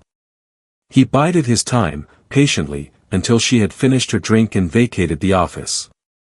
Once the path was clear, Arthur slipped away, the weight of his revelation heavy upon him. He regained his cleaning cart, his palms slick with perspiration. The fluorescent hum seemed to intensify, a sardonic reminder of the cold, artificial realm he now navigated. The following morning, Arthur convened with Mr. Peterson, the astute financial advisor who had managed his personal portfolio for years. Peterson possessed few words, a character defined by calm professionalism and unwavering judgment. Arthur presented the evidence, the digital images displayed on his laptop. Peterson listened with rapt attention, his brow furrowed in concentration. After scrutinizing the data, Peterson leaned back, his face solemn. "This is grave, Arthur. Extremely grave. If authentic, these documents implicate Harding in severe misconduct. And Sterling Enterprises is equally vulnerable." "How vulnerable?" Arthur questioned, his voice taut. "Potentially disastrous. Embezzlement of this scope could trigger investigations, litigation, and even criminal prosecution. It could irreparably damage the company's image and shatter investor faith." Arthur grasped this logically, but hearing it articulated by Peterson, a master of financial intricacies, imbued it with a chilling reality. "What options do I have?" Arthur asked. Peterson paused, considering. "Several avenues exist. You could deliver this directly to the authorities, though that route is fraught with publicity and entanglement. A direct confrontation with Harding is also an option, but allows him to conceal his actions. Or, you could present this information to the board of directors, affording them the ability to launch an internal inquiry. Your recommendation?" Considering the potential ramifications for the company, engaging the board is the prudent path. Their fiduciary responsibility compels them to protect shareholder interests. However, anticipate opposition. Harding wields considerable power and will defend himself fiercely. Arthur nodded. Peterson was correct. Approaching the board was the most responsible action, but the most precarious as well. He would stand in opposition to the very individuals he had been raised around, the titans of industry who had molded his life. That evening, Arthur stood on his penthouse balcony, overlooking the city. The shimmering light seemed less appealing, more like a reflection of the ethical decay he had exposed. He conjured his grandfather, the architect of Sterling Enterprises, a man who had championed integrity and relentless effort. What would he think of his creation now? He closed his eyes, inhaled deeply, and reached a resolution. He would unmask Harding, regardless of the cost. He owed it to his grandfather, to the Sterling Enterprises workforce, and to himself. He would not allow the pursuit of profit to taint the soul of the company. He would champion what was just, even if it required demolishing his established world. He would reveal the truth and let the consequences unfold. Anonymous Justice. The fluorescent hum of the sanitation office felt almost mocking as Arthur finalized his plan. He'd spent the last 2 days meticulously copying Harding's incriminating files onto a series of encrypted flash drives. Each one was labeled with cryptic, innocuous titles: Project Nightingale, Operation Phoenix, Year-End Review, designed to slip past casual scrutiny, yet instantly recognizable to anyone with access to Sterling Enterprises' financial databases. He knew this was it. The point of no return. Exposing Harding meant risking everything: his anonymity, his family's legacy, and potentially, his own freedom. But the thought of Maria, of the countless others ground down by Harding's greed, fueled his resolve. He couldn't stand by and watch Sterling Enterprises, a company built on his grandfather's values, be hollowed out from the inside. He addressed a plain, unmarked envelope to each member of the board of directors, carefully printing the names and addresses he'd memorized from the company directory. Inside, he placed a flash drive and a single sheet of paper. No return address. No fingerprints. The message was simple: the truth is within. Seek it. He used a pair of black nitrile gloves he'd borrowed from the supply closet to ensure no trace of his presence remained on the envelopes. The late-night delivery was a calculated risk. The Sterling Enterprises headquarters, a monument to gleaming steel and tinted glass that pierced the night sky, felt eerily silent. Arthur, clad in his familiar sanitation uniform, blended in with the shadows. He slipped each envelope into the overnight mail slots designated for internal correspondence, a ghost delivering a reckoning. He returned to his cramped apartment, the scent of industrial cleaner clinging to his clothes. Sleep offered little solace. Visions of Harding's smug face, the board members' shocked expressions, and the potential fallout of his actions swam behind his eyelids. 2 days later, Arthur was scrubbing the executive washrooms on the 40th floor when he heard the hushed whispers. The air crackled with a palpable tension. Even the usually stoic middle managers seemed rattled, their faces etched with concern. He focused on his work, pretending to be oblivious, but his senses were on high alert. Later that afternoon, Brenda found him in the break room, her face a mask of barely contained excitement and apprehension. "Arthur," she hissed, pulling him aside. "Something big is happening. The board's in emergency session. They're talking about financial irregularities. Harding's name keeps coming up." Arthur played dumb. "Financial irregularities? What do you mean?" Brenda lowered her voice even further. "I overheard Ms. Vance talking to her assistant. Said something about irrefutable evidence of embezzlement. She looked stressed. Almost ill. Eleanor Vance." He remembered her from the annual galas, a woman of quiet dignity and sharp intelligence, always impeccably dressed, her face radiating a composed elegance. If even she looked shaken, the evidence must have been damning. "Whoa," Arthur said, feigning surprise. "That's intense." Brenda eyed him suspiciously, then seemed to dismiss her doubts. "Intense doesn't even begin to cover it. The whole floor is buzzing. Everyone's afraid of what's going to happen." The following days were a blur of hushed meetings, closed-door sessions, and furtive glances. Harding, who had previously exuded an aura of unshakable confidence, now seemed on edge. His smile felt forced, his eyes darted nervously, and he snapped at his staff over minor infractions. He was a predator sensing the trap closing in.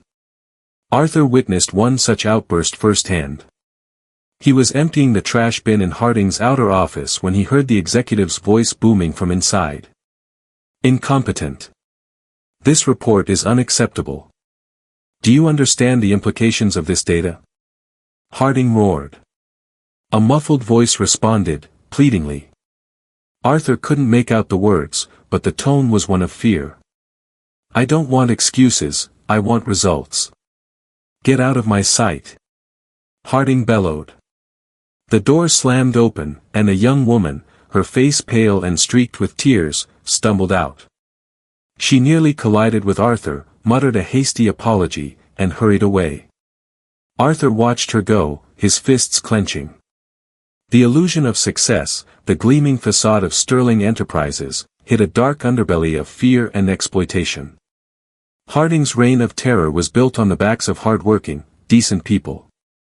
Later that evening, Arthur lingered in the sanitation office, ostensibly catching up on paperwork. He watched the security monitors, his gaze fixed on the cameras trained on Harding's office. A late-night cleaning crew was methodically sanitizing the space, erasing any traces of the day's events. But the cameras couldn't erase the tension, the fear, the palpable sense of impending doom that hung in the air. Suddenly, the camera feed flickered. A figure appeared on the screen, silhouetted against the city lights. It was Harding. He was rummaging through his desk drawers, pulling out files, shoving them into a briefcase. His movements were frantic, desperate.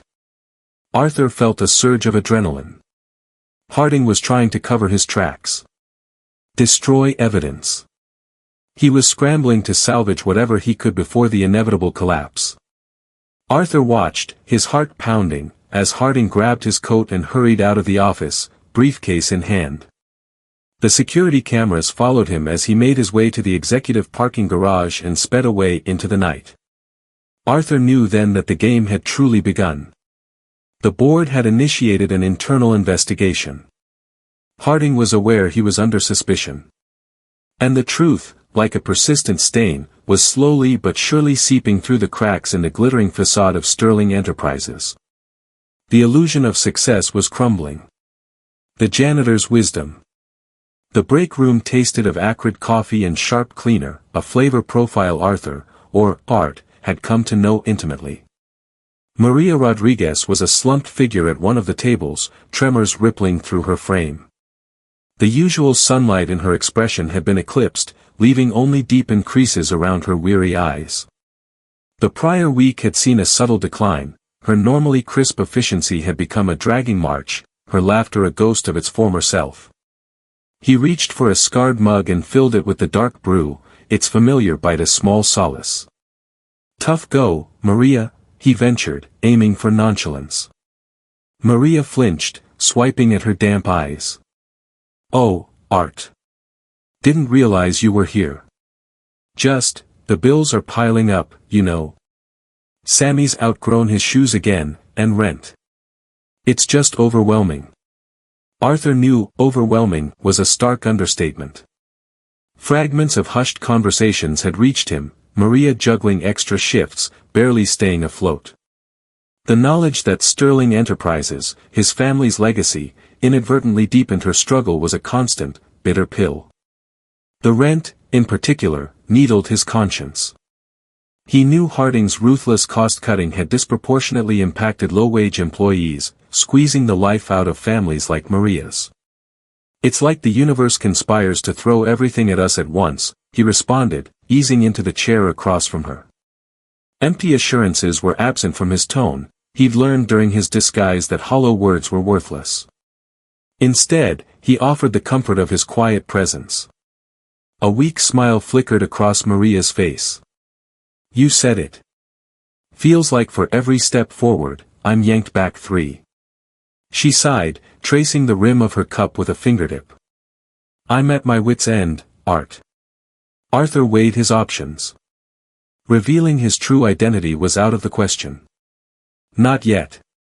But he couldn't passively observe Maria's slow erosion under this unrelenting pressure. He recalled the anonymous payment he'd authorized for her rent. A temporary fix, certainly, a plaster on a chasm, but he hoped it would provide respite, a chance to breathe. "You're tougher than you give yourself credit for, Maria," he declared, his tone earnest. "You've got a huge heart, and you outwork everyone here. Don't let these setbacks grind you down. You'll find a way through this. You always do." Maria lifted her gaze, her eyes probing his. There was an undeniable authenticity in Art's voice, a quiet strength that resonated deeply. His words carried weight, they weren't just platitudes, but an active belief in her resilience. "Thanks, Art," she said, a glint of her old spirit resurfacing. I really needed to hear that. He offered her a small smile. Anytime, Maria. Truly, anytime. Later that afternoon, Arthur discovered David Chen brooding over a patch of barren earth behind the building. David, usually a wellspring of energy and innovation, appeared utterly deflated. The community garden, his heartfelt passion project, had flourished until Harding's callous construction crews rerouted a drainage pipe, transforming it into a waterlogged wasteland. Rough day, David? Arthur inquired, echoing his earlier question. David started, surprised. Art. Didn't see you there. Rough doesn't even begin to describe it. I don't know where to even begin. He swept a hand across the mud-slicked ground. All that effort, all the careful planning, down the drain. Just like that. Arthur knelt beside him, sifting the sodden soil through his fingers. He recalled the initial enthusiasm surrounding the garden, the way David had galvanized the other employees, and the vibrant sense of community it had cultivated. Harding's cavalier disregard for something so meaningful was yet another symptom of the corporate disease he was determined to eradicate. This is a setback, David, but not an ending, Arthur asserted, his tone unwavering. Maybe this is a chance to reimagine things, to create something even more impactful. David's expression was skeptical. More impactful? How? This land is ruined. And the company won't authorize a single dime. Arthur tapped his chin, lost in thought. Consider raised beds. They could circumvent the drainage problem entirely. And, instead of chasing company funds, how about a crowdfunding campaign? You could showcase the project's community value, paint a picture of what you're aiming to achieve. A spark ignited in David's eyes. Crowdfunding, that hadn't occurred to me. And raised beds, that might just work. We could even involve the local school, teach the kids about horticulture.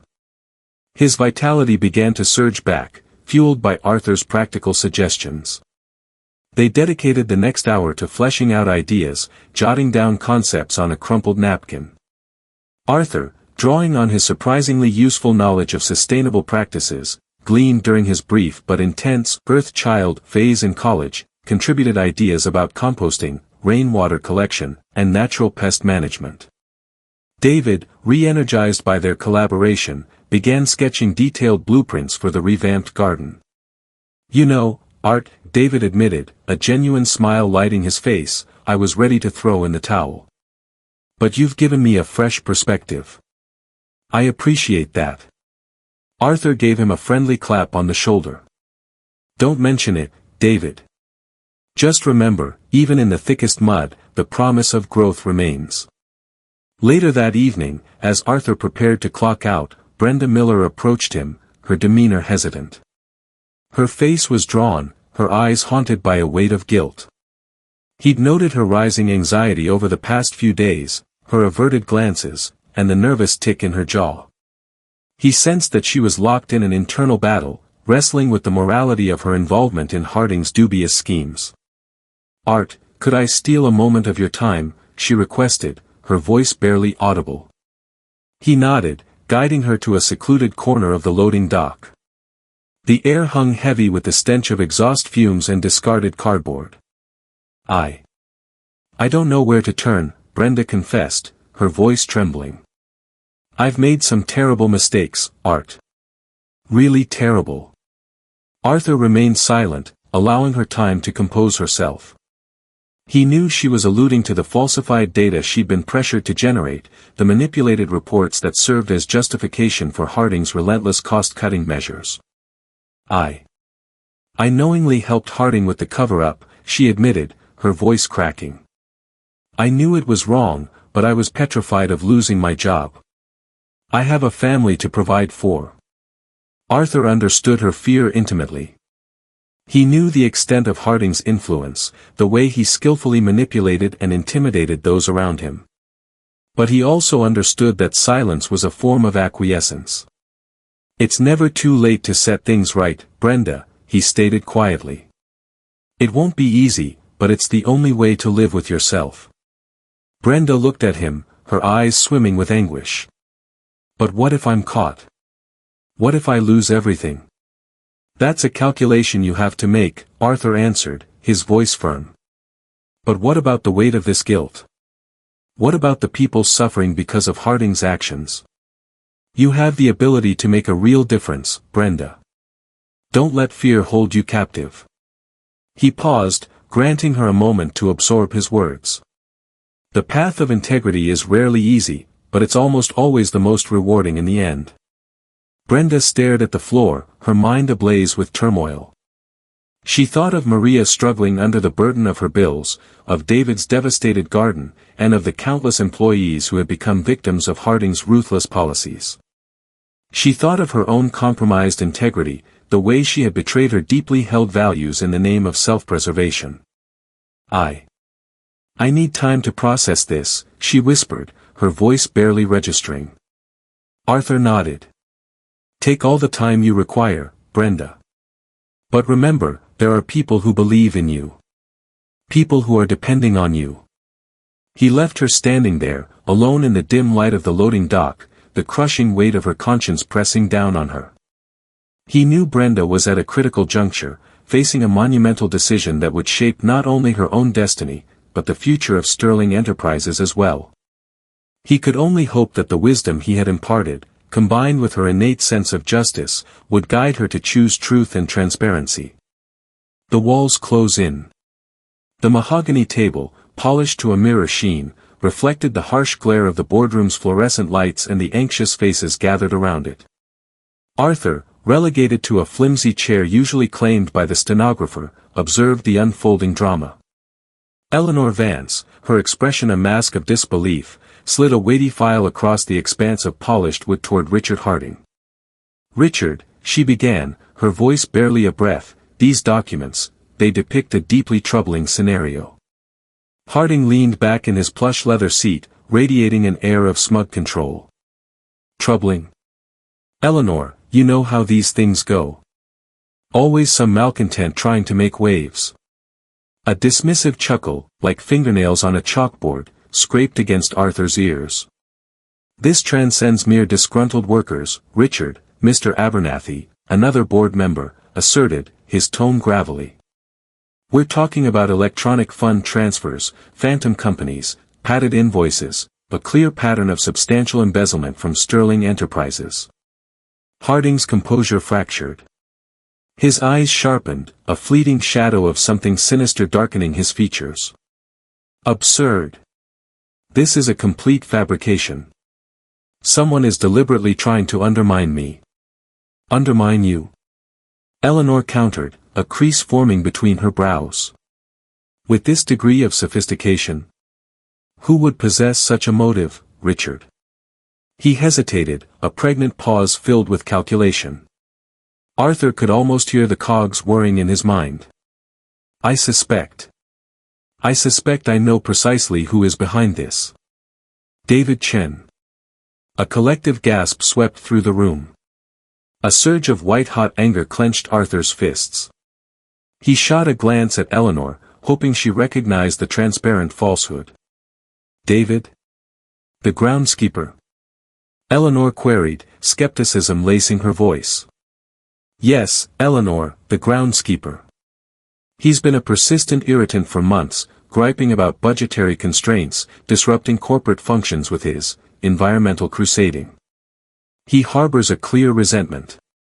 He's had access to certain files, and he possesses the guile to manipulate them. Harding's voice was a silken web of deceit, a masterclass in misdirection. Arthur watched, his stomach twisting. He knew David.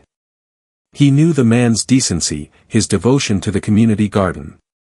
The notion that David could mastermind such an intricate scheme was preposterous. Abernathy remained unconvinced. David Chen hardly strikes one as a financial Svengali, Richard. Appearances can be deceiving, Mr. Abernathy. He's an astute individual, fueled by bitterness. I am confident that a comprehensive inquiry will uncover his involvement. Harding pressed forward, his gaze a laser beam of intensity.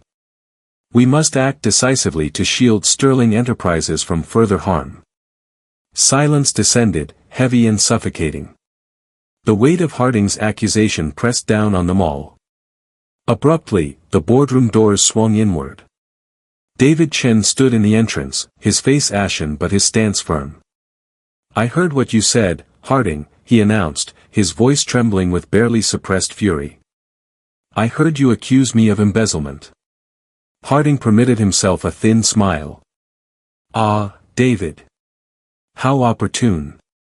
Perhaps you'd care to elucidate your activities."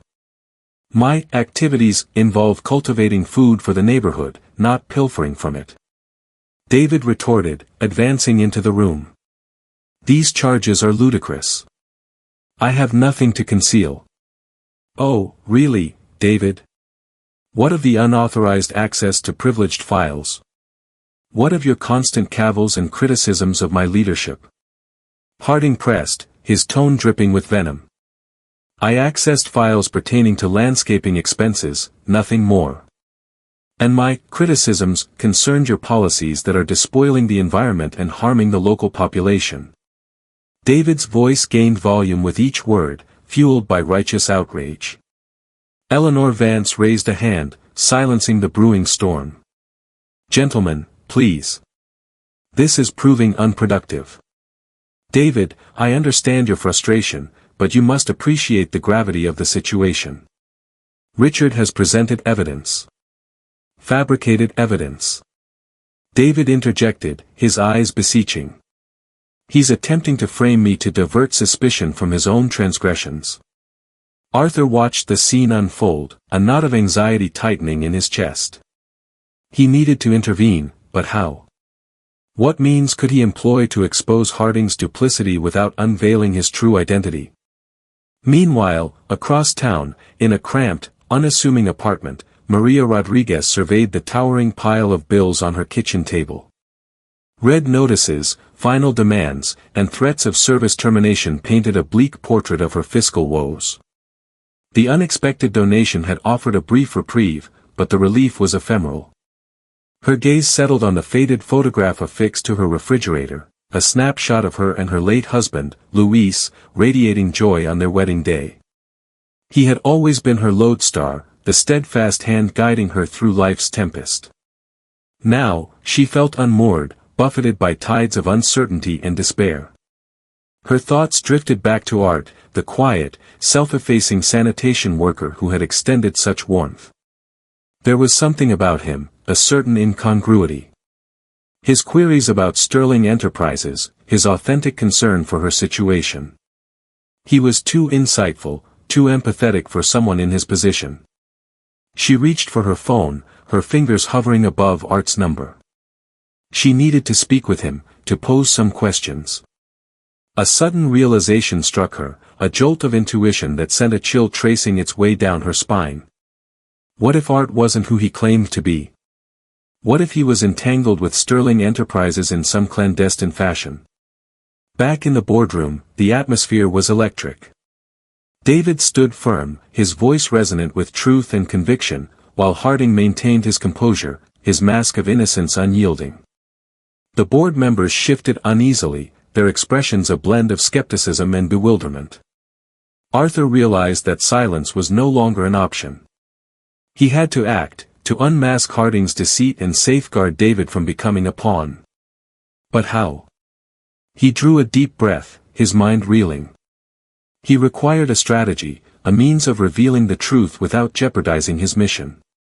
He glanced at Eleanor, her eyes reflecting a quiet desperation. He knew she wasn't fully persuaded by Harding's claims. She sought something, some sliver of proof that would illuminate the truth. Arthur covertly extracted his phone, his fingers dancing across the screen. He dispatched a swift text message to Brenda, a message poised to alter the course of events. Showtime. Rendezvous at the usual spot. Bring everything. He raised his head, his gaze locking with Eleanor's. He offered a subtle nod, a silent pledge that aid was imminent. The walls were closing in. Harding's meticulously constructed facade was about to collapse. And Arthur, the man who once dwelled in the penumbra of privilege, was poised to bring it all tumbling down. The revelation. This is preposterous.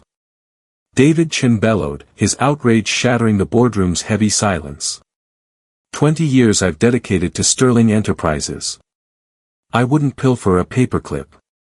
Richard Harding, reclining in his leather throne, offered a sardonic grin. Such drama, David. The audit speaks for itself. Anomalies, vanished assets, all trails leading directly to your office.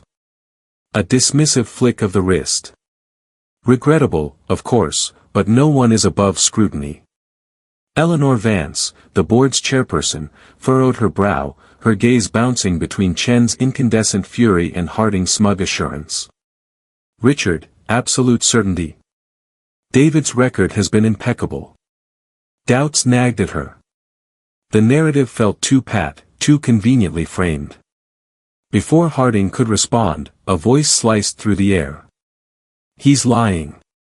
Every neck cranked towards the rear, where Art, still clad in his sanitation uniform, occupied the doorway. A collective intake of breath swept the room.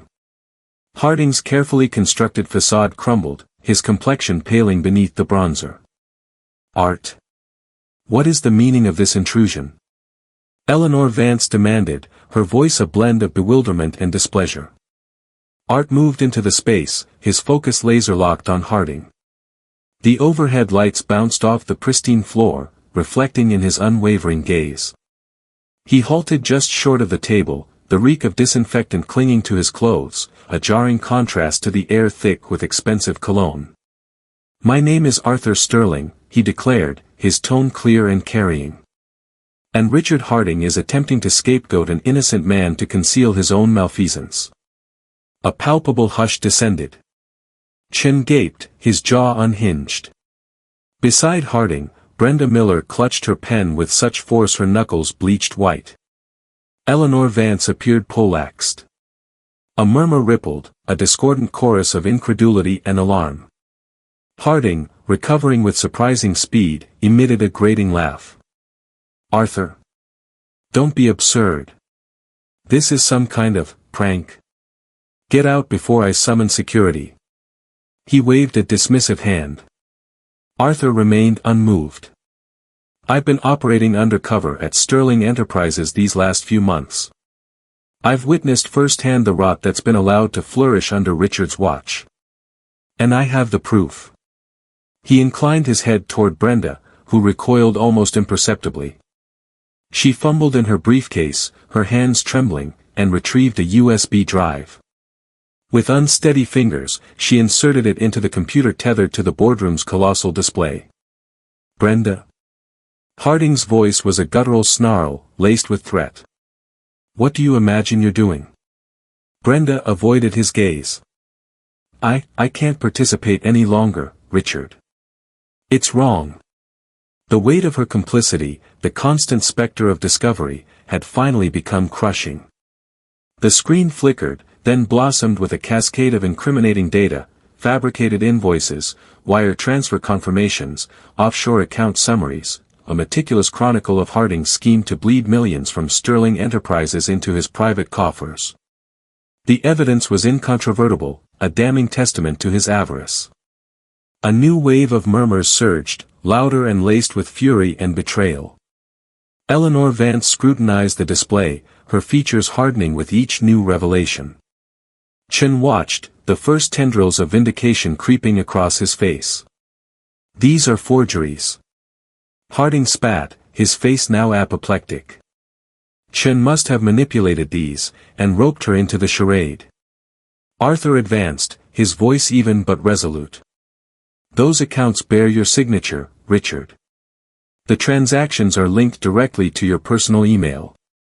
And Brenda has copies of your directives, along with recordings of your conversations. He turned to Brenda, offering a fleeting, grateful smile. Thank you, Brenda. Brenda finally met his gaze, her eyes awash with a mixture of shame and liberation. I should have done this ages ago, she whispered. Eleanor Vance rose to her feet, her expression grim. Richard, I believe we've seen enough. The board will convene immediately to deliberate your future with Sterling Enterprises. Harding's swagger evaporated, replaced by a desperate supplication. Eleanor, please. A misunderstanding. I can illuminate everything. He surveyed the room, his eyes darting from face to face, seeking a glimmer of solidarity, a hint of compassion. But he encountered only cold, unwavering stares. Maria Rodriguez, who had been observing quietly from the rear, arms folded, felt a jolt of recognition as she studied Art. It was his bearing, the quiet authority in his eyes, incongruous with the uniform. The pieces clicked into place. The anonymous rent assistance, his sincere concern for the workforce, his relentless pursuit of fairness. It's him, she breathed to herself, a slow smile blossoming on her lips. It really is him. Eleanor Vance's sharp voice cut through Harding's frantic pleas. Security. Please escort Mr. Harding from the premises. Two hulking security personnel materialized at the doorway, their faces masks of impassivity. Harding glared at them, then back at Arthur, his eyes brimming with venom. You haven't triumphed, Sterling, he hissed. This is far from over. As the guards ushered him away, his protests dissolving into the distance, a tangible sense of relief permeated the chamber. The atmosphere felt lighter, purged, as if a noxious fog had dissipated. Eleanor Vance turned to Arthur, her expression a complex mix of astonishment and inquisitiveness. Arthur. I'm still struggling to comprehend this. Why? Arthur drew a deep breath, meeting her gaze squarely. Because this organization was founded on principles, on the unwavering dedication of its employees. Richard Harding was systematically dismantling that. I couldn't stand idly by. He paused, his gaze sweeping over the stunned faces. I came here to restore Sterling Enterprises to its former glory. He noticed Maria at the back. Their eyes locked, and Maria offered a subtle, knowing nod. He returned the acknowledgement, a silent affirmation of their shared understanding. It was more than just exposing Harding. It was about revitalizing the company's spirit, about cultivating an environment where diligence was cherished, and integrity was paramount. David Chin approached Arthur, his face etched with gratitude. Thank you, Arthur. You salvaged my reputation, my career. I don't know how to ever repay you. Arthur smiled. Just continue performing the excellent work you've always done, David. That's all the repayment I require. The board members began to bombard Arthur with questions, their initial paralysis giving way to a barrage of inquiries regarding his vision for the company, his plans for the future. Arthur responded with calm deliberation, articulating his commitment to ethical practices, employee empowerment, and sustainable development. As the meeting progressed, Maria slipped out of the room, a sense of optimism flowering in her chest. She understood that the road ahead would be arduous, but for the first time in memory, she felt like progress was finally being made. Perhaps the underdog finally had a chance. Arthur's actions had ignited something within her, a renewed faith in the possibility of justice, a belief that even when facing seemingly insurmountable odds, one person could instigate significant change. She couldn't wait to share the events of the day with her neighbors. It was precisely the kind of news that could provide a beleaguered community with something to believe in. A new dawn. The cafeteria's overhead lights buzzed, a monotonous thrum now thrumming with an undercurrent of anticipation Arthur could all but taste. Perched on a makeshift stage, a stack of repurposed milk crates, he faced the assembled workforce. Clad still in his sanitation worker's garb, he aimed to present himself authentically, one of them still. I come to you with an apology, he began, his voice resonating through the hastily set-up microphone. Maria Rodriguez sat front and center, her gaze a blend of expectation and anxiety. He met the eyes of David Chen, whose face mirrored the exhaustion of recent weeks. Near the back, Brenda Miller stood stoic, arms crossed, her expression a closed book. For far too long, this company has elevated profits above its people. Your dedication has been undervalued, your concerns dismissed. A ripple of murmurs spread through the room.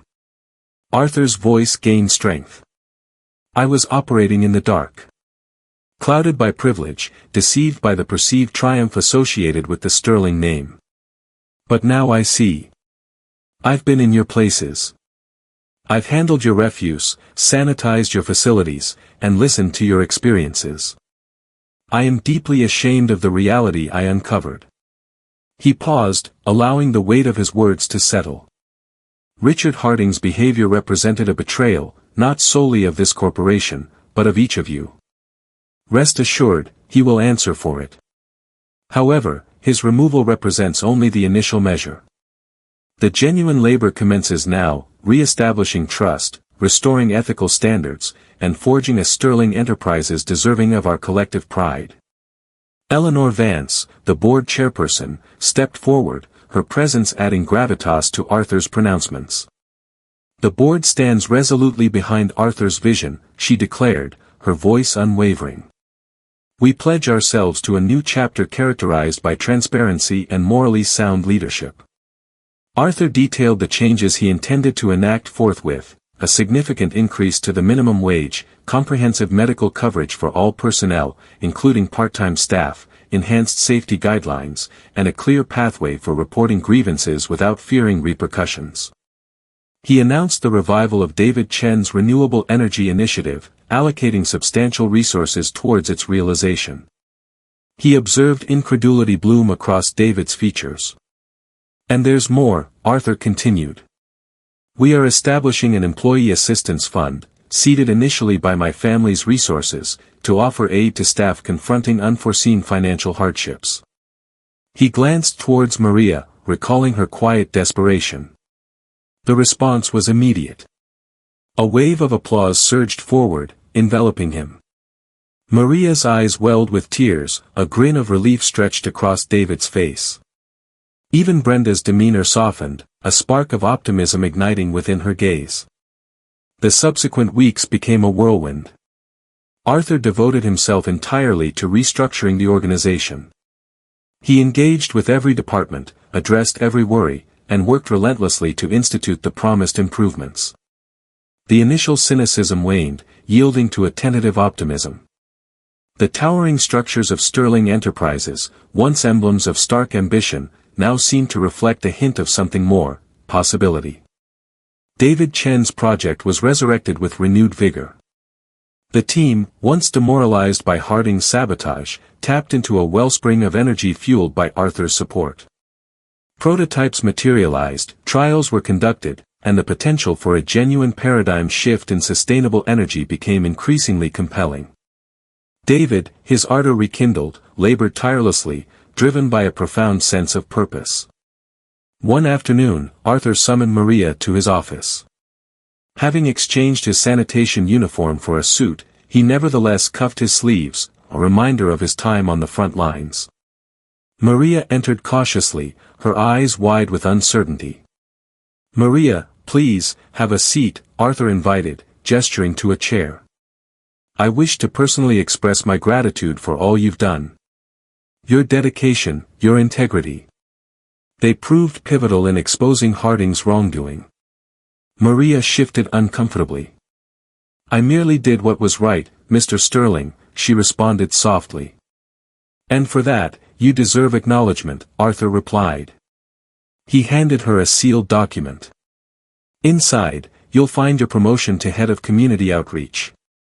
You will oversee the development and execution of initiatives benefiting the local community, ensuring that Sterling Enterprises serves as a positive influence in the world." Maria's eyes widened as she opened the envelope and perused the letter. Tears flowed freely down her cheeks.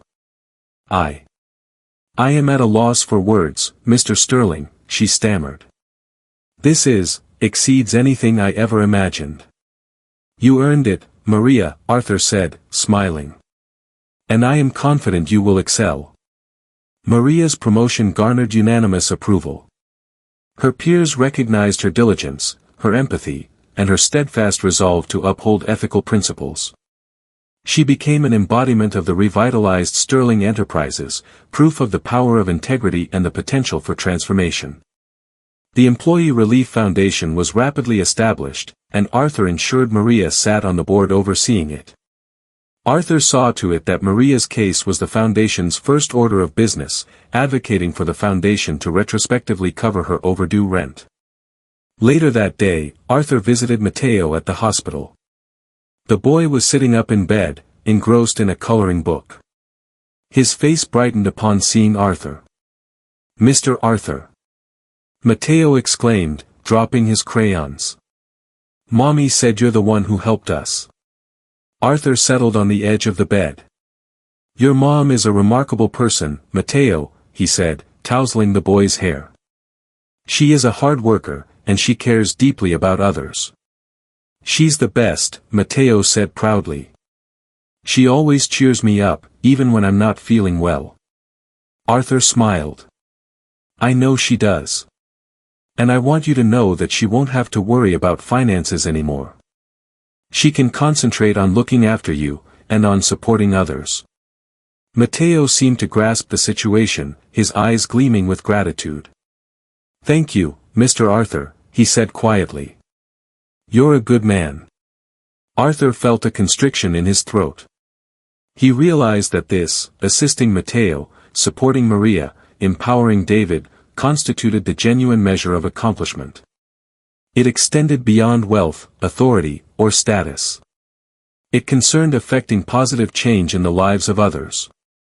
He spent the remainder of the afternoon with Matteo, sharing stories and engaging in games. Departing the hospital, he experienced a sense of tranquility he hadn't known in years. The burden of his past, the weight of his privilege, had finally dissipated. He was no longer merely Arthur Sterling, the inheritor of a vast fortune. He was Arthur Sterling, a man possessed of a purpose. Back at Sterling Enterprises, the atmosphere had transformed. The trepidation and doubt were gradually dissolving, replaced by a sense of hope and possibility. Employees were collaborating, exchanging ideas, and uniting to forge a brighter future. The once clinical corridors now resonated with laughter and conversations. Brenda Miller approached Arthur as he was departing for the day. She appeared uncertain, her eyes reflecting a combination of regret and appreciation. "Mr. Sterling," she said softly. I simply wanted to convey my gratitude for offering me a second chance." Arthur nodded. "Everyone warrants a second chance, Brenda," he said. "It is what you make of it that truly counts." Brenda smiled, a genuine smile that lit up her face. "I won't disappoint you," she said. As Arthur exited the building, he glanced upwards at the soaring towers of Sterling Enterprises. They still shimmered, still reflected the twilight. But now, they symbolized something different, not merely affluence and influence, but also optimism, opportunity, and the promise of a better tomorrow for everyone. The air felt cleaner, lighter. The city sounds, previously a dissonant jumble, now vibrated with a dynamic, almost musical energy. It was, indeed, a new dawn.